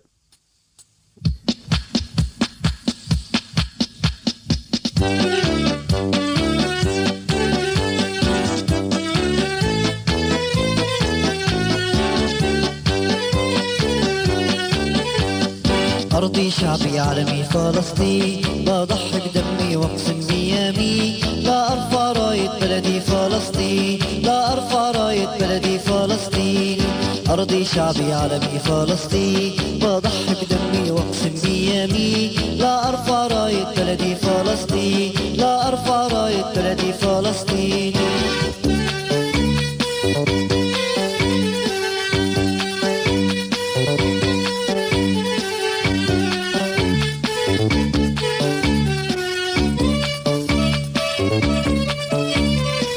بالحجر أشعلنا الثورة بالإضراب كسرنا قيودنا وبالوحدة عززنا صمودنا والتحرير صار صوب علينا بالحجر أشعلنا الثورة بالإضراب كسرنا قيودنا وبالوحدة عززنا صمودنا والتحرير صار صوب علينا أرضي شعبي عالمي فلسطين بضحي بدمي واقسم بيامي لا أرفع راية بلدي فلسطين لا أرفع راية بلدي فلسطين أرضي شعبي عالمي فلسطين بضحي بدمي واقسم بيامي لا أرفع راية بلدي فلسطين لا أرفع راية بلدي فلسطين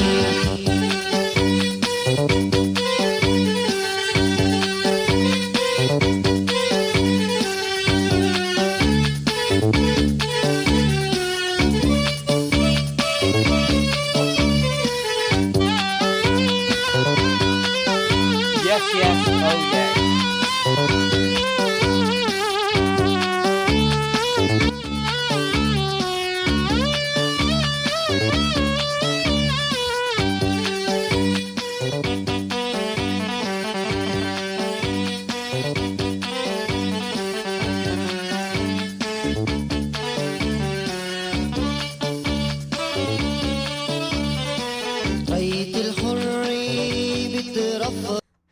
This is, yeah, that's such a bop. The whole album's really good, by the way, if anyone's interested.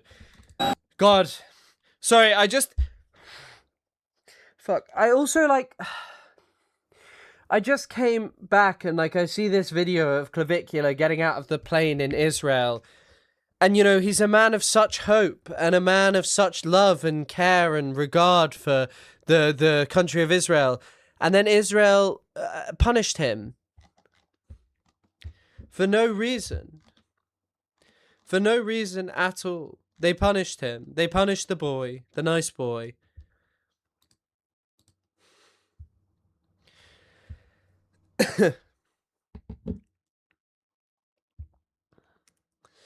I love the piss emotes. Thank you to whoever graced us with it. Terra, I think, created the piss emote. Or, no. Ray created the piss emote and Terra, like, generated it, I guess. Or, like, created it. We'll see. It was... I can't remember the genesis of the piss emote. It's been like 4 months. The first intifada makes me so depressed. I know it's not my hope to lose, and I'm never going to say that Palestinian cause is hopeless either, but it makes me deeply, deeply sad. Yeah, especially because the Palestinians showed such restraint, but... you know. Alright, we'll talk about the ICE killing. So, in case you missed it, a Colombian national was killed by an ICE agent during an operation in Maine. The craziest part about this, I mean, already it's crazy that someone is killed, obviously. But the thing is that after the person they killed was not even someone who was wanted by ICE. he was not wanted by ICE. There's a horrifying video where they kill him and then handcuff him after his death. Do you remember when loads of people were pretending like, Henry Novak shows white people everywhere are being persecuted. Henry Novak, white people persecuted. They put handcuffs on him. And it's like, yeah, it's not good. There's actually an example of horrifying policing. Funny how none of these people are talking in any way about this as the same thing of like a horrifying example of policing. These people aren't even a police force. They're just like a fascist militia loyal to Donald Trump. But yeah, the subject attempted to flee in a vehicle in the direction of the officer and was fatally shot. Can't wait until all of this stuff is totally made up. This stuff is proven to be totally made up. But yeah, Angus King, a political independent, said he was initially told by DHS chief Mark Wayne Mullin that the person who was shot dead was a target of an arrest warrant in an immigration operation. But hours later, King said Mullin called him to say the man was actually not the target of the warrant. Like, all of these Americans pretended to care about Henry Novak. Like, Asmongold, I'm sure, was tweeting, Asmongold, Henry Novak. Asmongold has a video called We Have Just Crossed the Last Line. Asmongold reacts to Henry Novak body cam footage. Where will be the reaction to this? In fact, the reaction to this will be a celebration of it. He openly talked about how he wants to go and kill people and to punish people and to just murder people. And it's just disgusting. They targeted the wrong person. Exactly. They just murdered some fucking random guy. But at the same time, you know, people will make out as if, like, that's what's bad rather than what the ICE agents are actually doing generally. I did not miss this ICE murder of a fellow Colombian. Supremely disgusting, especially the Colombian government's response to his murder at 7 a.m. What did the Colombian government do in response? What did the Colombian government do in response? And of course, and also, even if people are illegal immigrants, who gives a shit? Like, who gives a shit? I don't know if you guys know this. That Bevo guy with the strange teeth who used to swallow potatoes always appears on camera and says he loves boat crossings into the UK. And he's like, yeah, if some random Afghani guy wants to come to the UK, and welcome him in, which is kind of the only base thing that man is up to. There's already been officials saying that ICE freaks weren't wearing body cams all over Reddit. Of course they weren't. Of course they fucking weren't. It just, I don't know. It's just the same thing. But you creo... At least Petro's based. For us, ICE operates the same way as the Nazis and Italian fascist brigades. They no longer just persecute Latin Americans. They also kill US citizens. Oh. I didn't even realize Graham Plattner had actually formally withdrawn his candidacy. Main ICE. But yeah, I'm not going to show any of the footage because it's fucking horrific. It's fucking horrific. People have become so antagonistic. Yeah, there are literally people who walk around the UK who are filming, who like film immigrant. This stuff is coming to the UK. Like watching Children of Men, it's just like, yeah, it's also just this is also the reality that might happen. And yeah, I will talk about there's been all of this discussion, by the way, about like Plattner and non-white people, and like his killing of non-white people. Okay. But one of the other things I think is worth saying about this is that one of the other things I think is 100% worth saying about that exact same topic is everyone was so up in arms over the killing of Alex Pretty and Renee Good. There hasn't been that much outrage over the killing of Lorenzo Salgado Araujo. Like, it's not just been that much of a major thing. It's not been. It just hasn't been. It hasn't been like this major thing. Also scary extrapolation. Yeah, I mean, it's the way the UK is headed, genuinely. There are plenty of people who are just like fascists who are like, I want to do this. Like Asmongold is a perfect example of one of those people who just be abusing immigrants in that, you know, if that was a reality. Sorry, I'm just looking at this this thing of Lorenzo Salgado. Surveillance for invest to go around the steps, the self alongside it.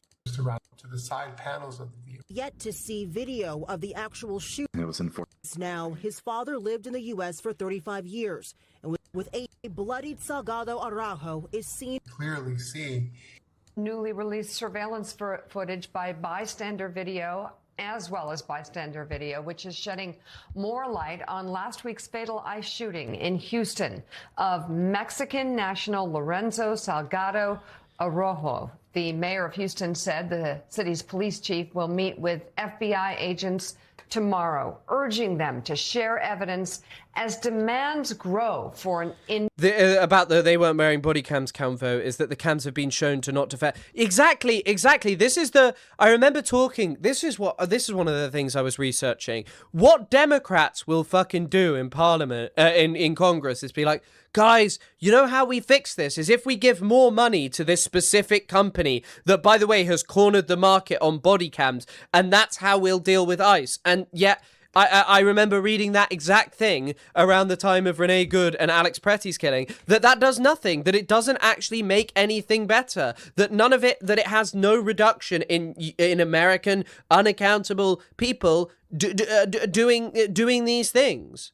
Independent investigation.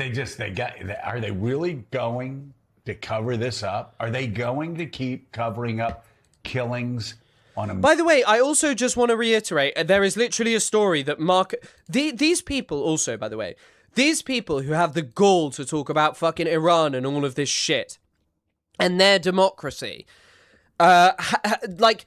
Rubio approved detention of an immigrant who criticized the Trump ally.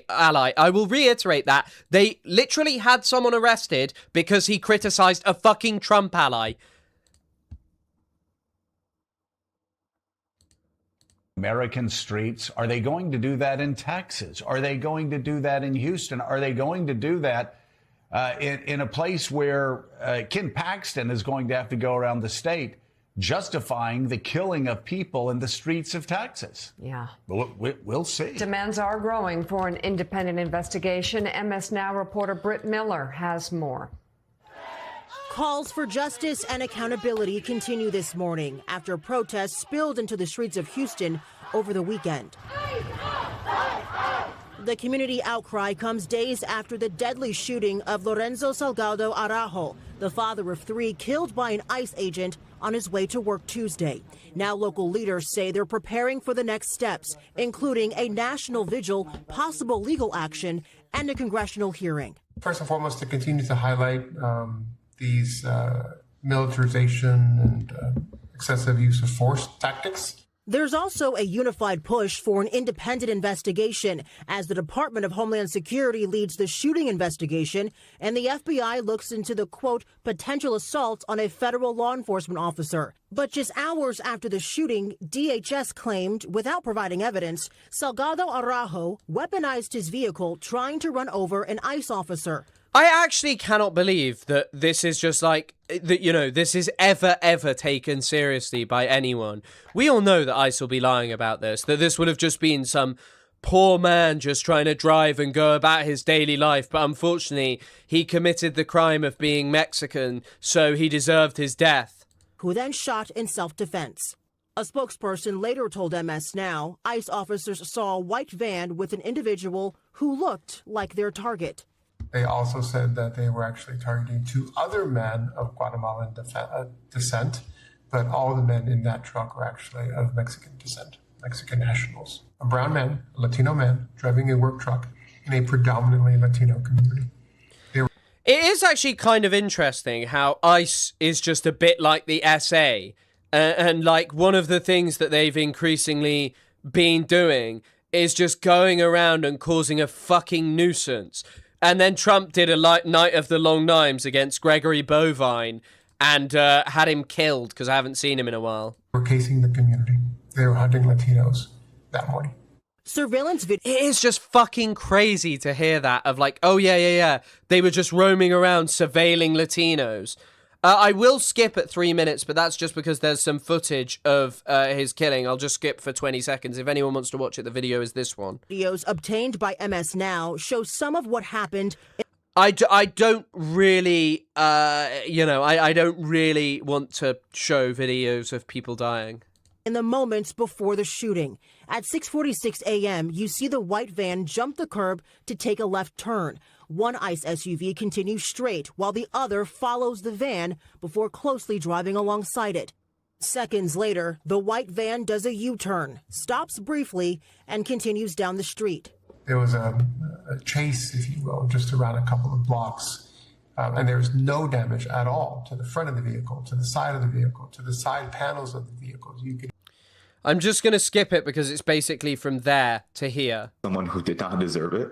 Lorenzo's son, Ronaldo Salgado, overwhelmed with emotion, telling MS Now his father lived in the U.S. for 35 years and was in the process of getting his work permit. This is a man who provided for us, who provided for my mom. He promised my mom, that she would never have to work because he got us. So that's how I want the world to remember my dad.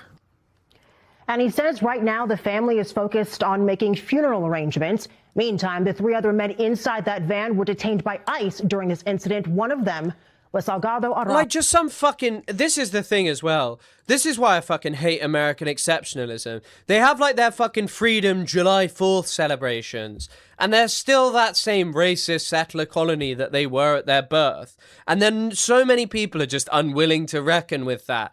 And so many of these people... That's also why I think, like, we should not give grace to people like Tucker Carlson, who've wholeheartedly supported and enabled this, but then look at the Israelis and go, oh my God! Look at the Israelis. Aren't they bad? And it's like, yeah, the Israelis are bad. But you are just like the Israelis. Ho's brother. Back to you. Yeah, so they go into this neighborhood in Houston. And as we heard there, quote, hunting Latinos. Yeah. And a case of mistaken identity, first of all. And then the DHS, it's just like, do they just have an automatic push key that every time someone is gunned down and killed in the streets of America, do they just push a button and it just spits out a statement that says they were weaponizing their vehicle when, again, it was a lie with Renee Good. Just they were lying through their teeth with Renee Good. Do you remember when there was like that period of people claiming that Renee Good had like actually done that? Even when there was a... even when there was like a fucking video of, even when there was like a video of her doing it. They gunned her down from the side. Looked like, I don't know. I don't know that we'll ever have a hearing on whether they murdered or not. But we'll never know. Yeah, they swept up the investigation. So they shot her in cold blood through the side of the window when she posed absolutely no threat. And then they did the lie about weaponizing the vehicle so idiots on other channels could go, oh, they weaponized the vehicle, when she didn't weaponize the vehicle. And they're spreading the same lie here, weaponizing the vehicle, when there is absolutely no evidence that ever happened. And remember, they had to backtrack because they lied about Renee Good. They had to backtrack because they lied about Alex Preddy. And they're going to have to backtrack because they're lying here.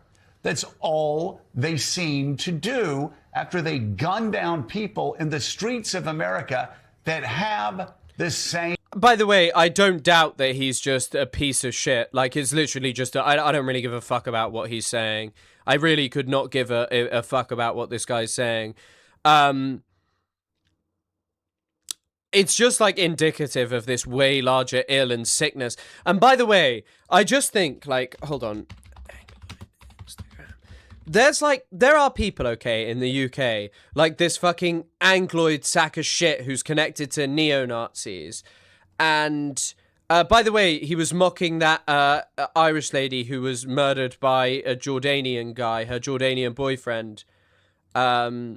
and he spends his time just like responding to people who are clearly English, going, "You're not English because you're not white, you're African." He made a video like he said, "I am the first volunteer for UK ICE." Hold on, let me show you. Here you go. This is it. Kind of crazy that I can just watch his version of ICE. I am the first volunteer to join UK ICE. I want to be the first UK ICE agent. I want to be grabbing illegal immigrants and deporting them personally. It sounds great. Nigel Farage, count me in. I would do it for free if you need me to. So yeah, count me in. Like, I'm obviously not advocating violence, but why don't you go and say this in like a community of non-white people? You're so fucking brave. Go on, say that. Go and say that. Go, I dare you to go and say that. Go on, be brave. Don't sit there with big men security. Go say that on your own. You know what you are saying is wrong and disgusting. Go and fucking say it.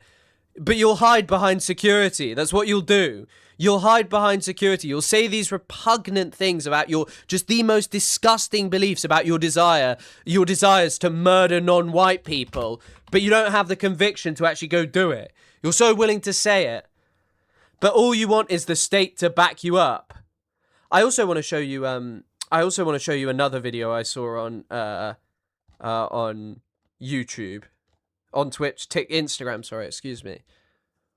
A Sudanese Hold on, let me see if I can find shocking new until I'm presented with over on GB News, UK police, overall British police, in case you're like these African. Like the thing is I like people, I'm like careful, but these people literally are just like on these platforms advocating for just killing and harming people. Like they just want to kill and harm people, and they say it. They say that they are going to kill a Sudanese man. Kill and harm non-white people.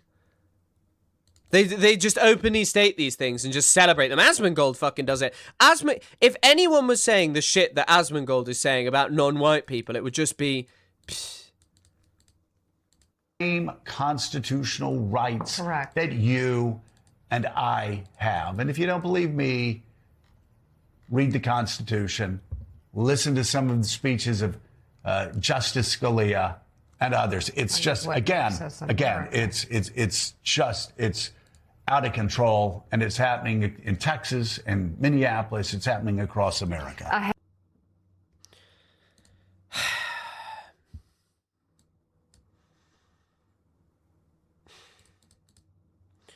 I don't know. Just the fact that this is just a reality that you have to put up. And I'm sorry, politics, as well. I know you're normally in here joking and shit. It's rare you're actually talking seriously. And you get lice. Shut up and go comb yourselves over. Well, you're making jokes related to this. But it is just so, like, it is just so miserable and repugnant that there are just so many people who just are allowed to sit and advocate for this. Juan Sebastian Guerrero is the name of the person who was killed. Juan Sebastian Guerrero.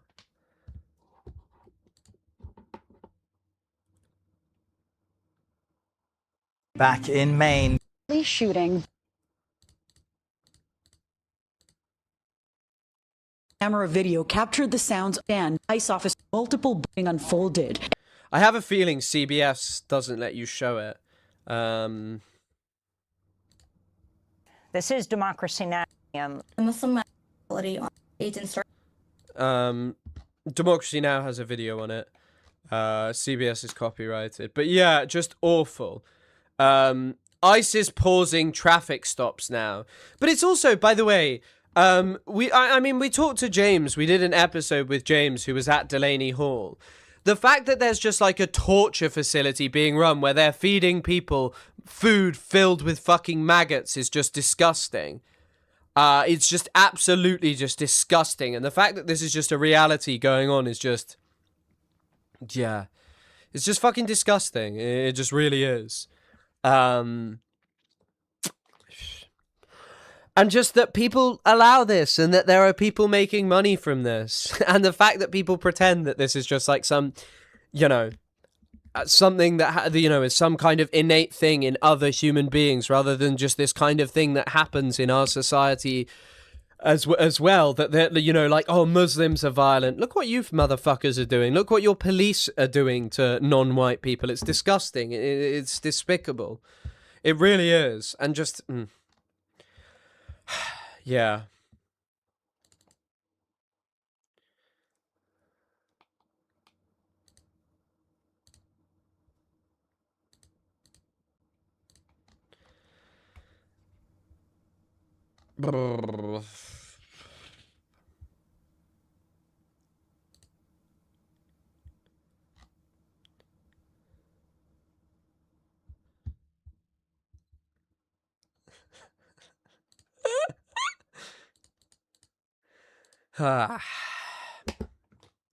Yep, and if you dare protest,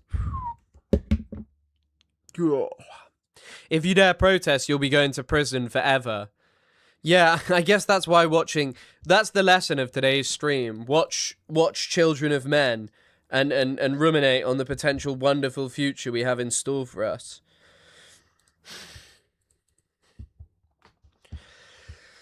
On that note, I won't end the stream if you guys don't want.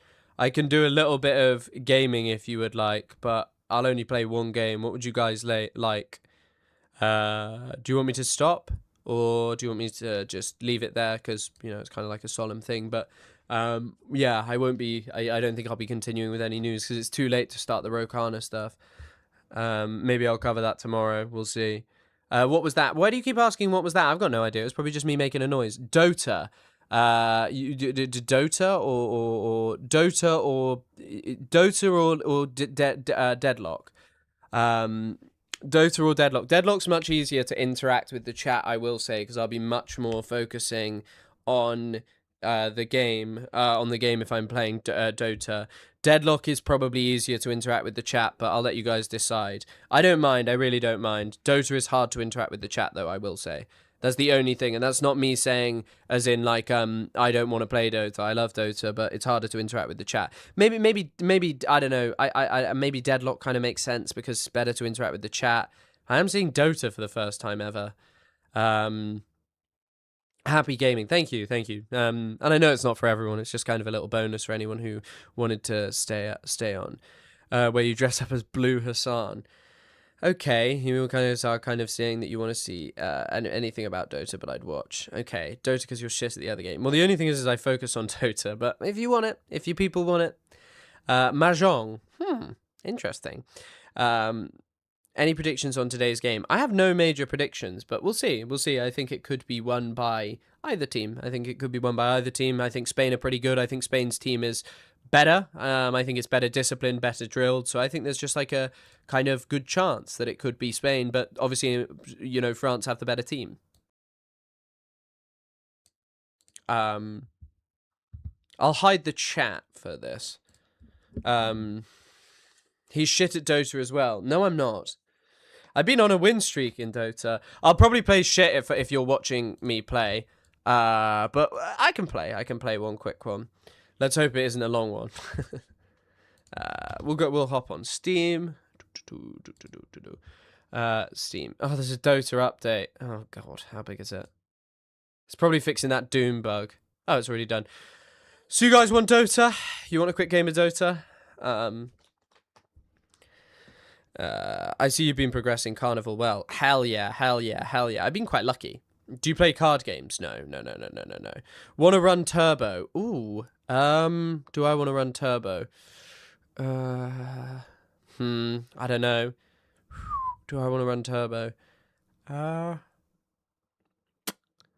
Yeah, I guess I could do... I guess Turbo would make sense.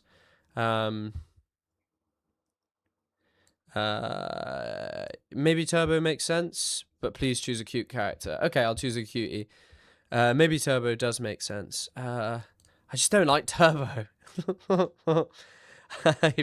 Who's even good in Turbo? Is it the same heroes as like main Dota? Or is it just Is it the same things? And it doesn't matter as much. That is true. Oh, I've just received. I've been invited. Oh my goodness, guys. Guys, should I accept the invitation to the Drugs crew with pictures of AI cats from Dosman Slayer? He's invited me to Drugs crew. I don't know. I'm going to decline the invitation to Drugs crew for now. Okay, right. Henry, are you online? Wait, hold on. I'm offline. Henry, what's... Oh, perfect. Okay, yeah, let's play a game of Turbo. I'm playing a game of Turbo with Henry. Exciting AF. So you guys can watch an epic game of Dota. Wait, can I change the gaming? Dota. Yeah, just, Henry, if you just want to search, you know, you can. Done. Okay, perfect. This is my trick with streaming. I'm just gonna trick you all into playing this. Oh. Oh. Yeah, let's search for a game. Cool. I want to try play mid or carry. Either or, really. Actually, I'm gonna go mid. I'm going mid. I keep doing this. I keep accidentally closing Dota. Change category on Twitch. Imagine having 40 MPS as well. I probably have that. I don't know. I think I have changed category on Twitch. I'm not sure. Should changed. I don't know. We'll see. We'll see. We'll see. We'll see.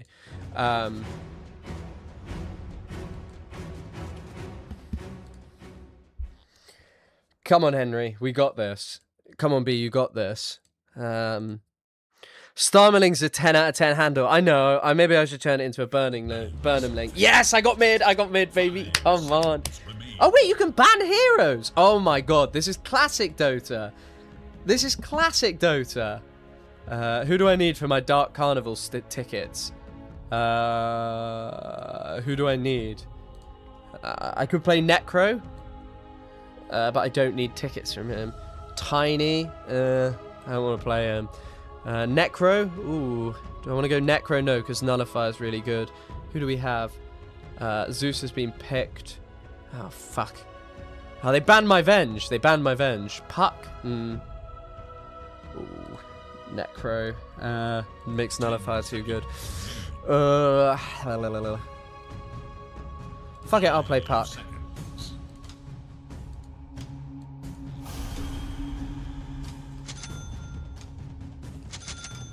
I think I should probably take a stick, actually. No, I want one of these. I kind of like the clock guy, Chris, to be... I kind of clock Chris to be a techies kind of guy. I have been watching that guy who plays techies, but I've never played it. Happy Gaming, thank you so much. Thank you for everyone who's watched so far. Nervous Chris. No, I played Dota before previously on stream. He didn't wear a hat. Yeah, shut up. He wore a hat. Thank you. Thank you. Thank you, Drac. Finally, you're understanding. Also, I don't know how to do curveball. That's the only problem on this hero. Oh, Henry, you're playing Axe. Wow.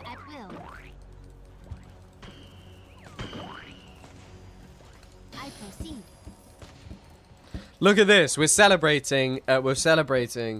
We got balloons. Hi, guys. Just 30 seconds. Commendable notion. Oh, it's good to hear from you, my man. Indeed.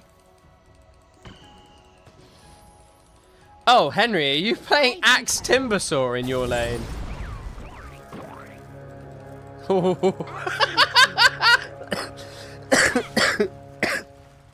The double carry off lane.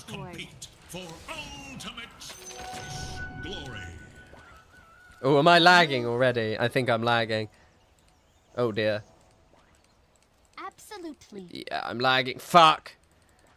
That's the only major issue here. I'm lagging. Oh no. Oh no. Now at least I have an excuse if I play shit because I'm lagging. Guys, I swear it's just lag. I am under attack. Okay. I go at will. Do spells have a shorter cooldown as well? Why is that on 0 cooldown? Exactly so. With alacrity. Strength out of season. Just so. Missed the last hit.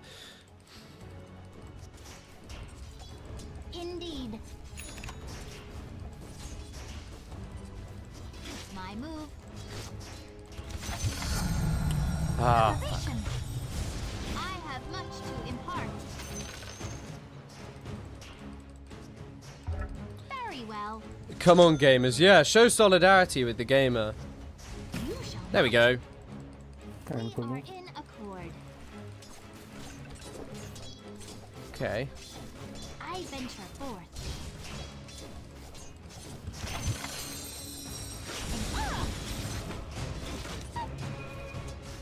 Wait, does that just heal me now, even if I don't dodge something? Ah, fuck. I thought I was gonna get him. With alacrity. Fuck off. Your top tower is the very definition of first blood. You want some on you. What's this? They shall regret this. Look out! Commendable motion.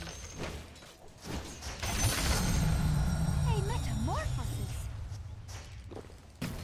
Absolutely. Missing. God, this is. Today we are all gaming. What the fuck is this League of Legends shit? This is not League of Legends. You know full well that this is not League.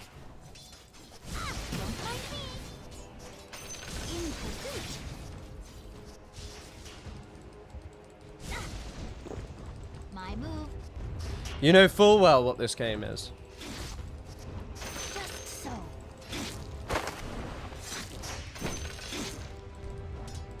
We are in accord. Indeed. Oh, fuck off. Left larva. My move. What?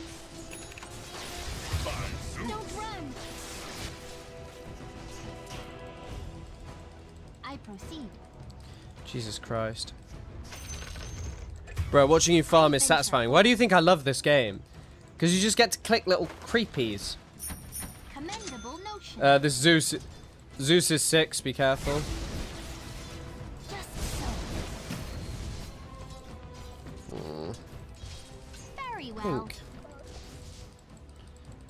This is not going to be pleasant.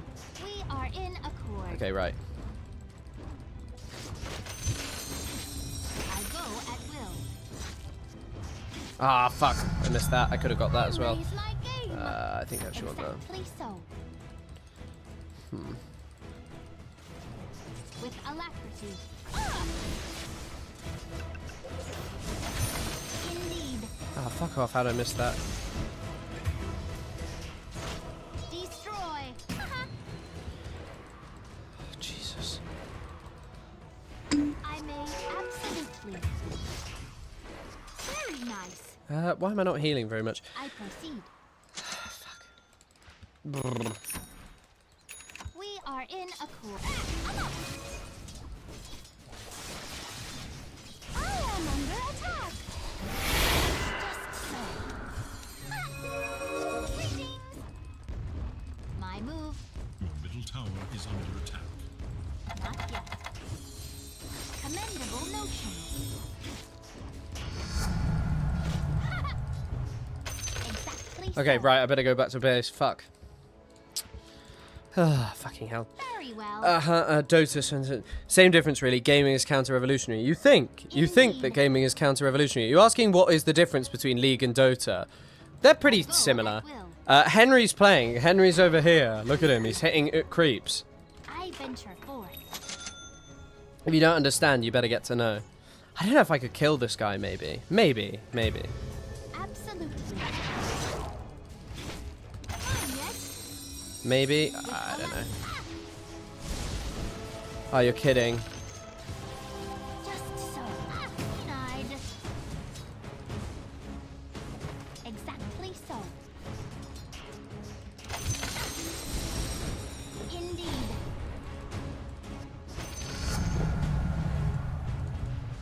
Absolutely.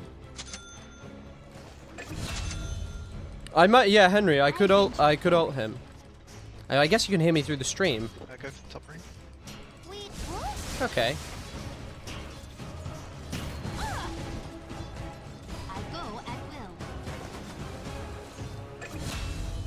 Illusion. With alacrity. Might be able to kill him. Middle tower is defending itself.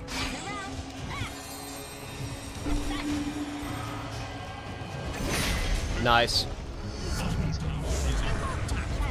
That's what the mods could be doing if you guys were professional Dota players like young Henry. 35 illusory door orb damage and Against the rising tide. Commendable notion. not the racism against the meatball makers. Oh, there's plenty of racism against meatball makers in here. Especially Sardinians, if any of you are familiar with those people. They make me troubled. They make me feel troubled. Oh, they took the bounty rune. God, it is crazy being level 10 at 6 minutes, I will say. I'm coming. I can maybe kill this guy as well, but I guess he's going to run away.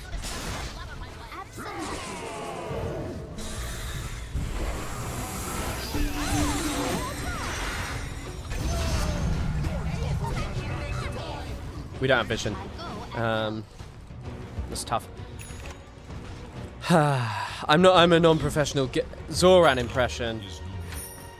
I love Chabad. I can do a Zoran impression.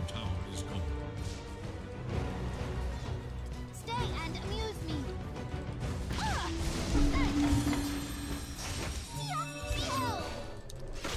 Exactly. Jesus, Henry, you're going ham! They do not teach you this in the Chris Guns the live stream.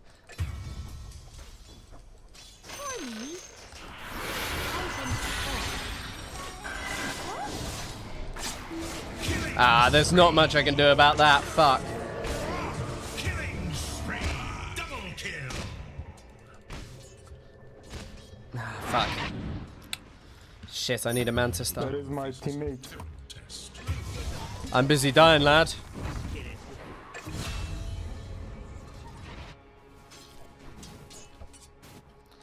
Unfortunately. They took the rune, that's what I was also hoping for. Fucking rat. This Dota game player is going to make me relapse. It's hard not to. It's hard not to when you see such epic Dota gameplay as this. Ah, he's realised. Fuck. Does he know? Do abilities have shorter cooldowns in this? No. Oh. Could have sworn this guy had a short cooldown on one of his spells. Also, I really don't want to die. My turn. Before I get this. My move. Searing Signet, yes please. I go at will. Who wouldn't relapse watching the Chris K... I thought I blocked that. After them. I am not ready. Indeed. They deserve no less.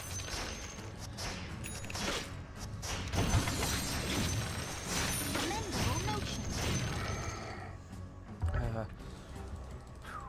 I proceed.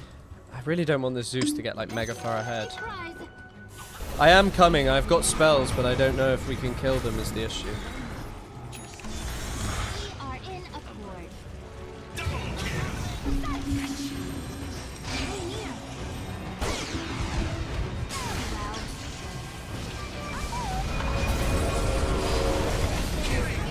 Ah, Jesus. Terrible. Breaking news. Michael Carrick's tricky Reds have signed young Tielemans. Tielemans is old, mate, isn't he? I don't know. Ah, fuck. I feel like this game was a bad play. This is very momentum based, I'm guessing, and having... Oh, he had a DD on Zeus. That's why we melted. Fuck. I also don't like the look of just this Muerta. Look, this game's also very inclusive. It has like a sort of Mexican-inspired hero, Muerta. I also think this guy's crap on Timber.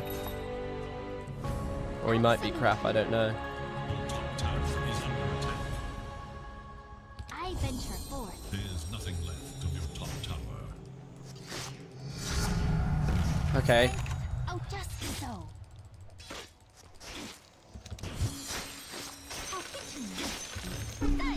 Ah, fuck, I fucked that. With alacrity. Right. I need this fucking Yules. Who ups Sardining their clavicular? No. You have no idea.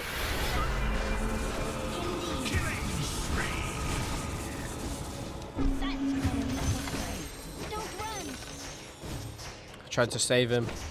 Kinda. I venture forth.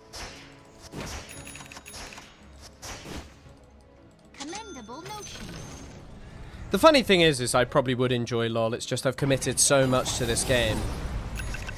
Henry, the people want to hear you speak. I don't know if you're too quiet on my stream though. Very well. I don't want to disappoint him. That's alright. Can you guys hear Henry? So, Can you guys hear them? I proceed. Ah.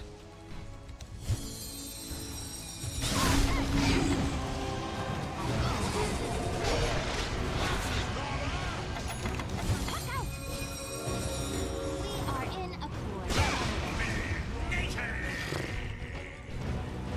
My move. Oh, fuck off! Oh, dear. Fuck. Ah, fuck. I feel like Zeus is just gonna bum us. Oh. Just engage in buggery at the highest order. You can't farm your way back in a turbo game. Yeah, it's kind of crazy. This guy's just got like a couple of kills though, and his game all of a sudden looks great. But this Zeus just feels like so hard to play against. Like, just Zeus is like, what's he gonna buy? Just a rapier and just kill me instantly, which will be pleasant, I'm sure. I return. And also we have Muerta, which just feels crap, and I just keep dying. I haven't played Turbo maybe since it came out, so I don't. However long ago that was the last time I played Turbo. The enemy attacks We your are in middle tower. accord. They shall regret this. Are you guys excited to watch England win? Destroy. I can't wait for it. You guys, when it comes home, you guys are gonna have to eat all of your nasty words you said about it's never coming home, mate. You guys are gonna be apologizing to me. I actually want this. No, I don't. I want a blink dagger. Exactly so.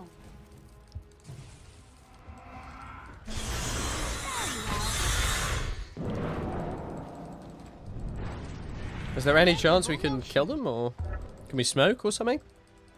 Smoke up, niggers. Right, I don't endorse that. Right, you're muted now. Fuck's sake. I venture forth. Jesus Christ. Sorry, this is what happens when you play online games.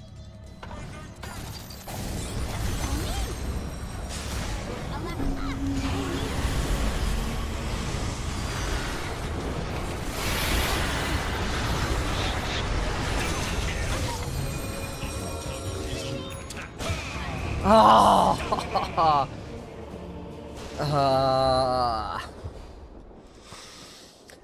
Chris has to eat his shorts, I know. Oh, we fucked this, we've lost it. Fuck.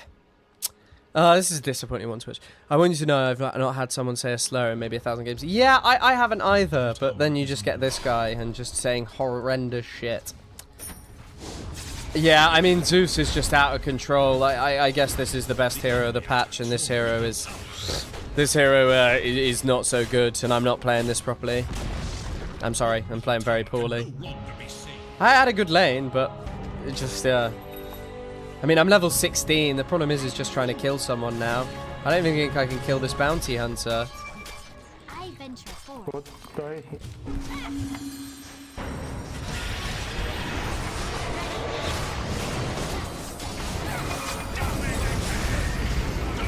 Oh, this is unpleasant. Jesus Christ. Fucking hell.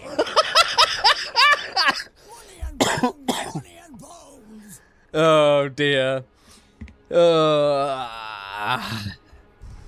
Yeah, I mean, I think this is a quick loss at least. This sanking right-click build is causing issues. It is crazy. Just like, what are you supposed to do in this? That dude was 100% white. Yeah, I really do not doubt that person was 100% white.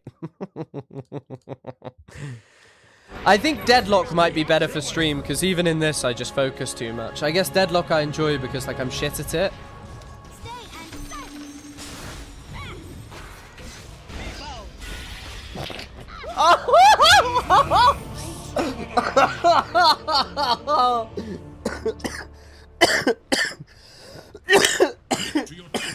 Yeah, I think we might be a bit cooked here. What a pleasant game for you guys to watch of me just sweating my ass off, just playing losing at Deadlock. Is under attack.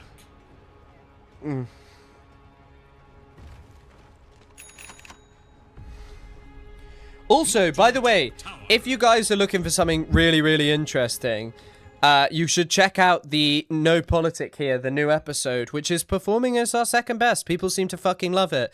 We did the Gang Goes Jihad episode, and it's like, yeah, it's good. And there's a Patreon episode accompaniment as well. I don't even know how long the video is. Hold on. Guys, we can turn it. All we need is one great call and Muerta to stop being a racist sack of shit.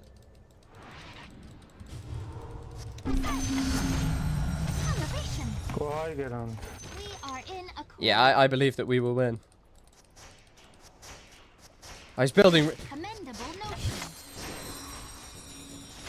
This is actually one of the saddest things I've ever seen. Playing this on Zeus. Ugh. Oh, I am on the wrong thing. Very well. Fucking hell. Exactly so.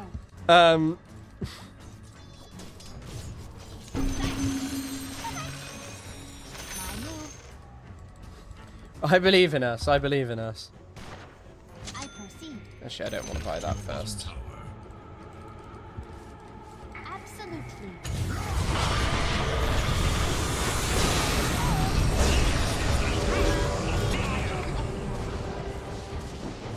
We killed someone? But then Zeus appeared. It's not Tiger.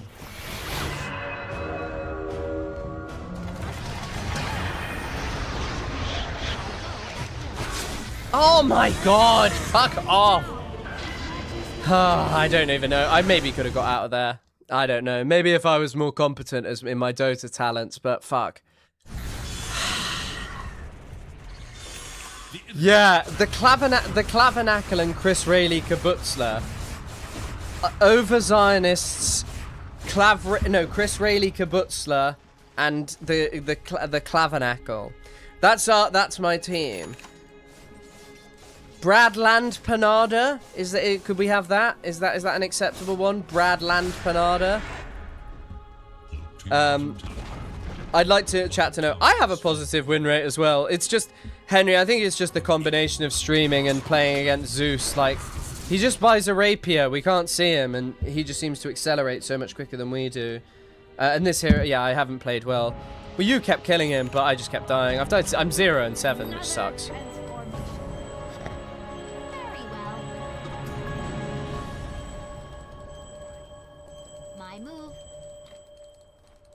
God, how do we even win? Just so.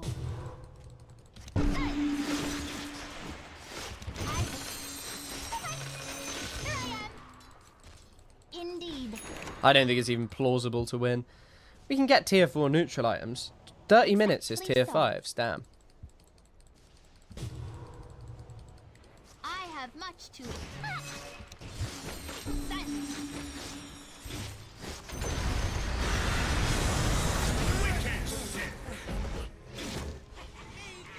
venture forth. I fear that we might have lost.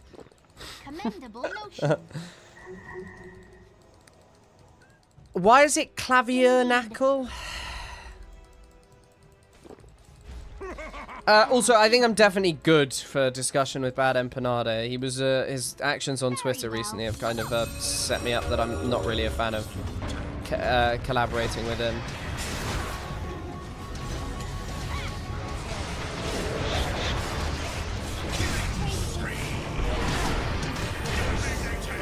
Fucking hell.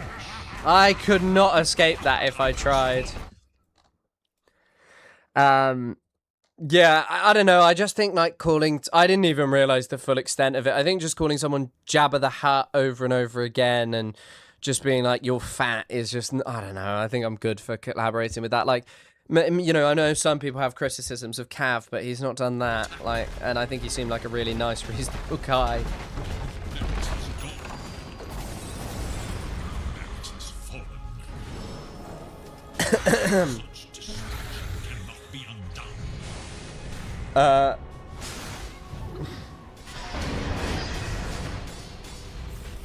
What is this? How's he doing that? He's taking all their gold.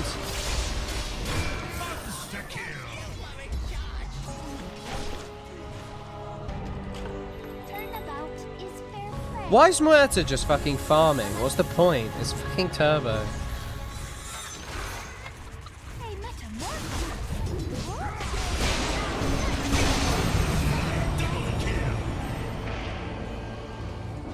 Well, I just died instantaneously before I could even do anything. It's certainly a very cool feature of the game that I just can't do anything. No, it's not even that person. He was just talking shit to some woman on Twitter, like, over and over and over again. Yeah, and I do think shutting down Twitter might be a good idea for the sanity of all people. Snooping on... Can you even... I think my Dota buff's private. I don't know.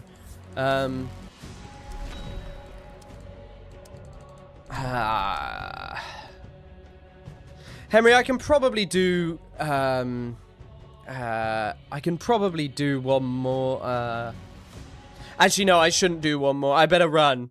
Alright, guys. Thank you for everyone who's watched, to everyone who watched this. I'll probably stick to Deadlock from now on. I love playing Dota, but it's too intense to play. Henry, we'll just hop some games in together soon. We can play some actual games. To clarify, by the way, if anyone doubted me, I am actually, this is my Dota buff history. This is my Dota history. I had a period of losing recently, but I have been scoring some wins, so, and I'm 4.1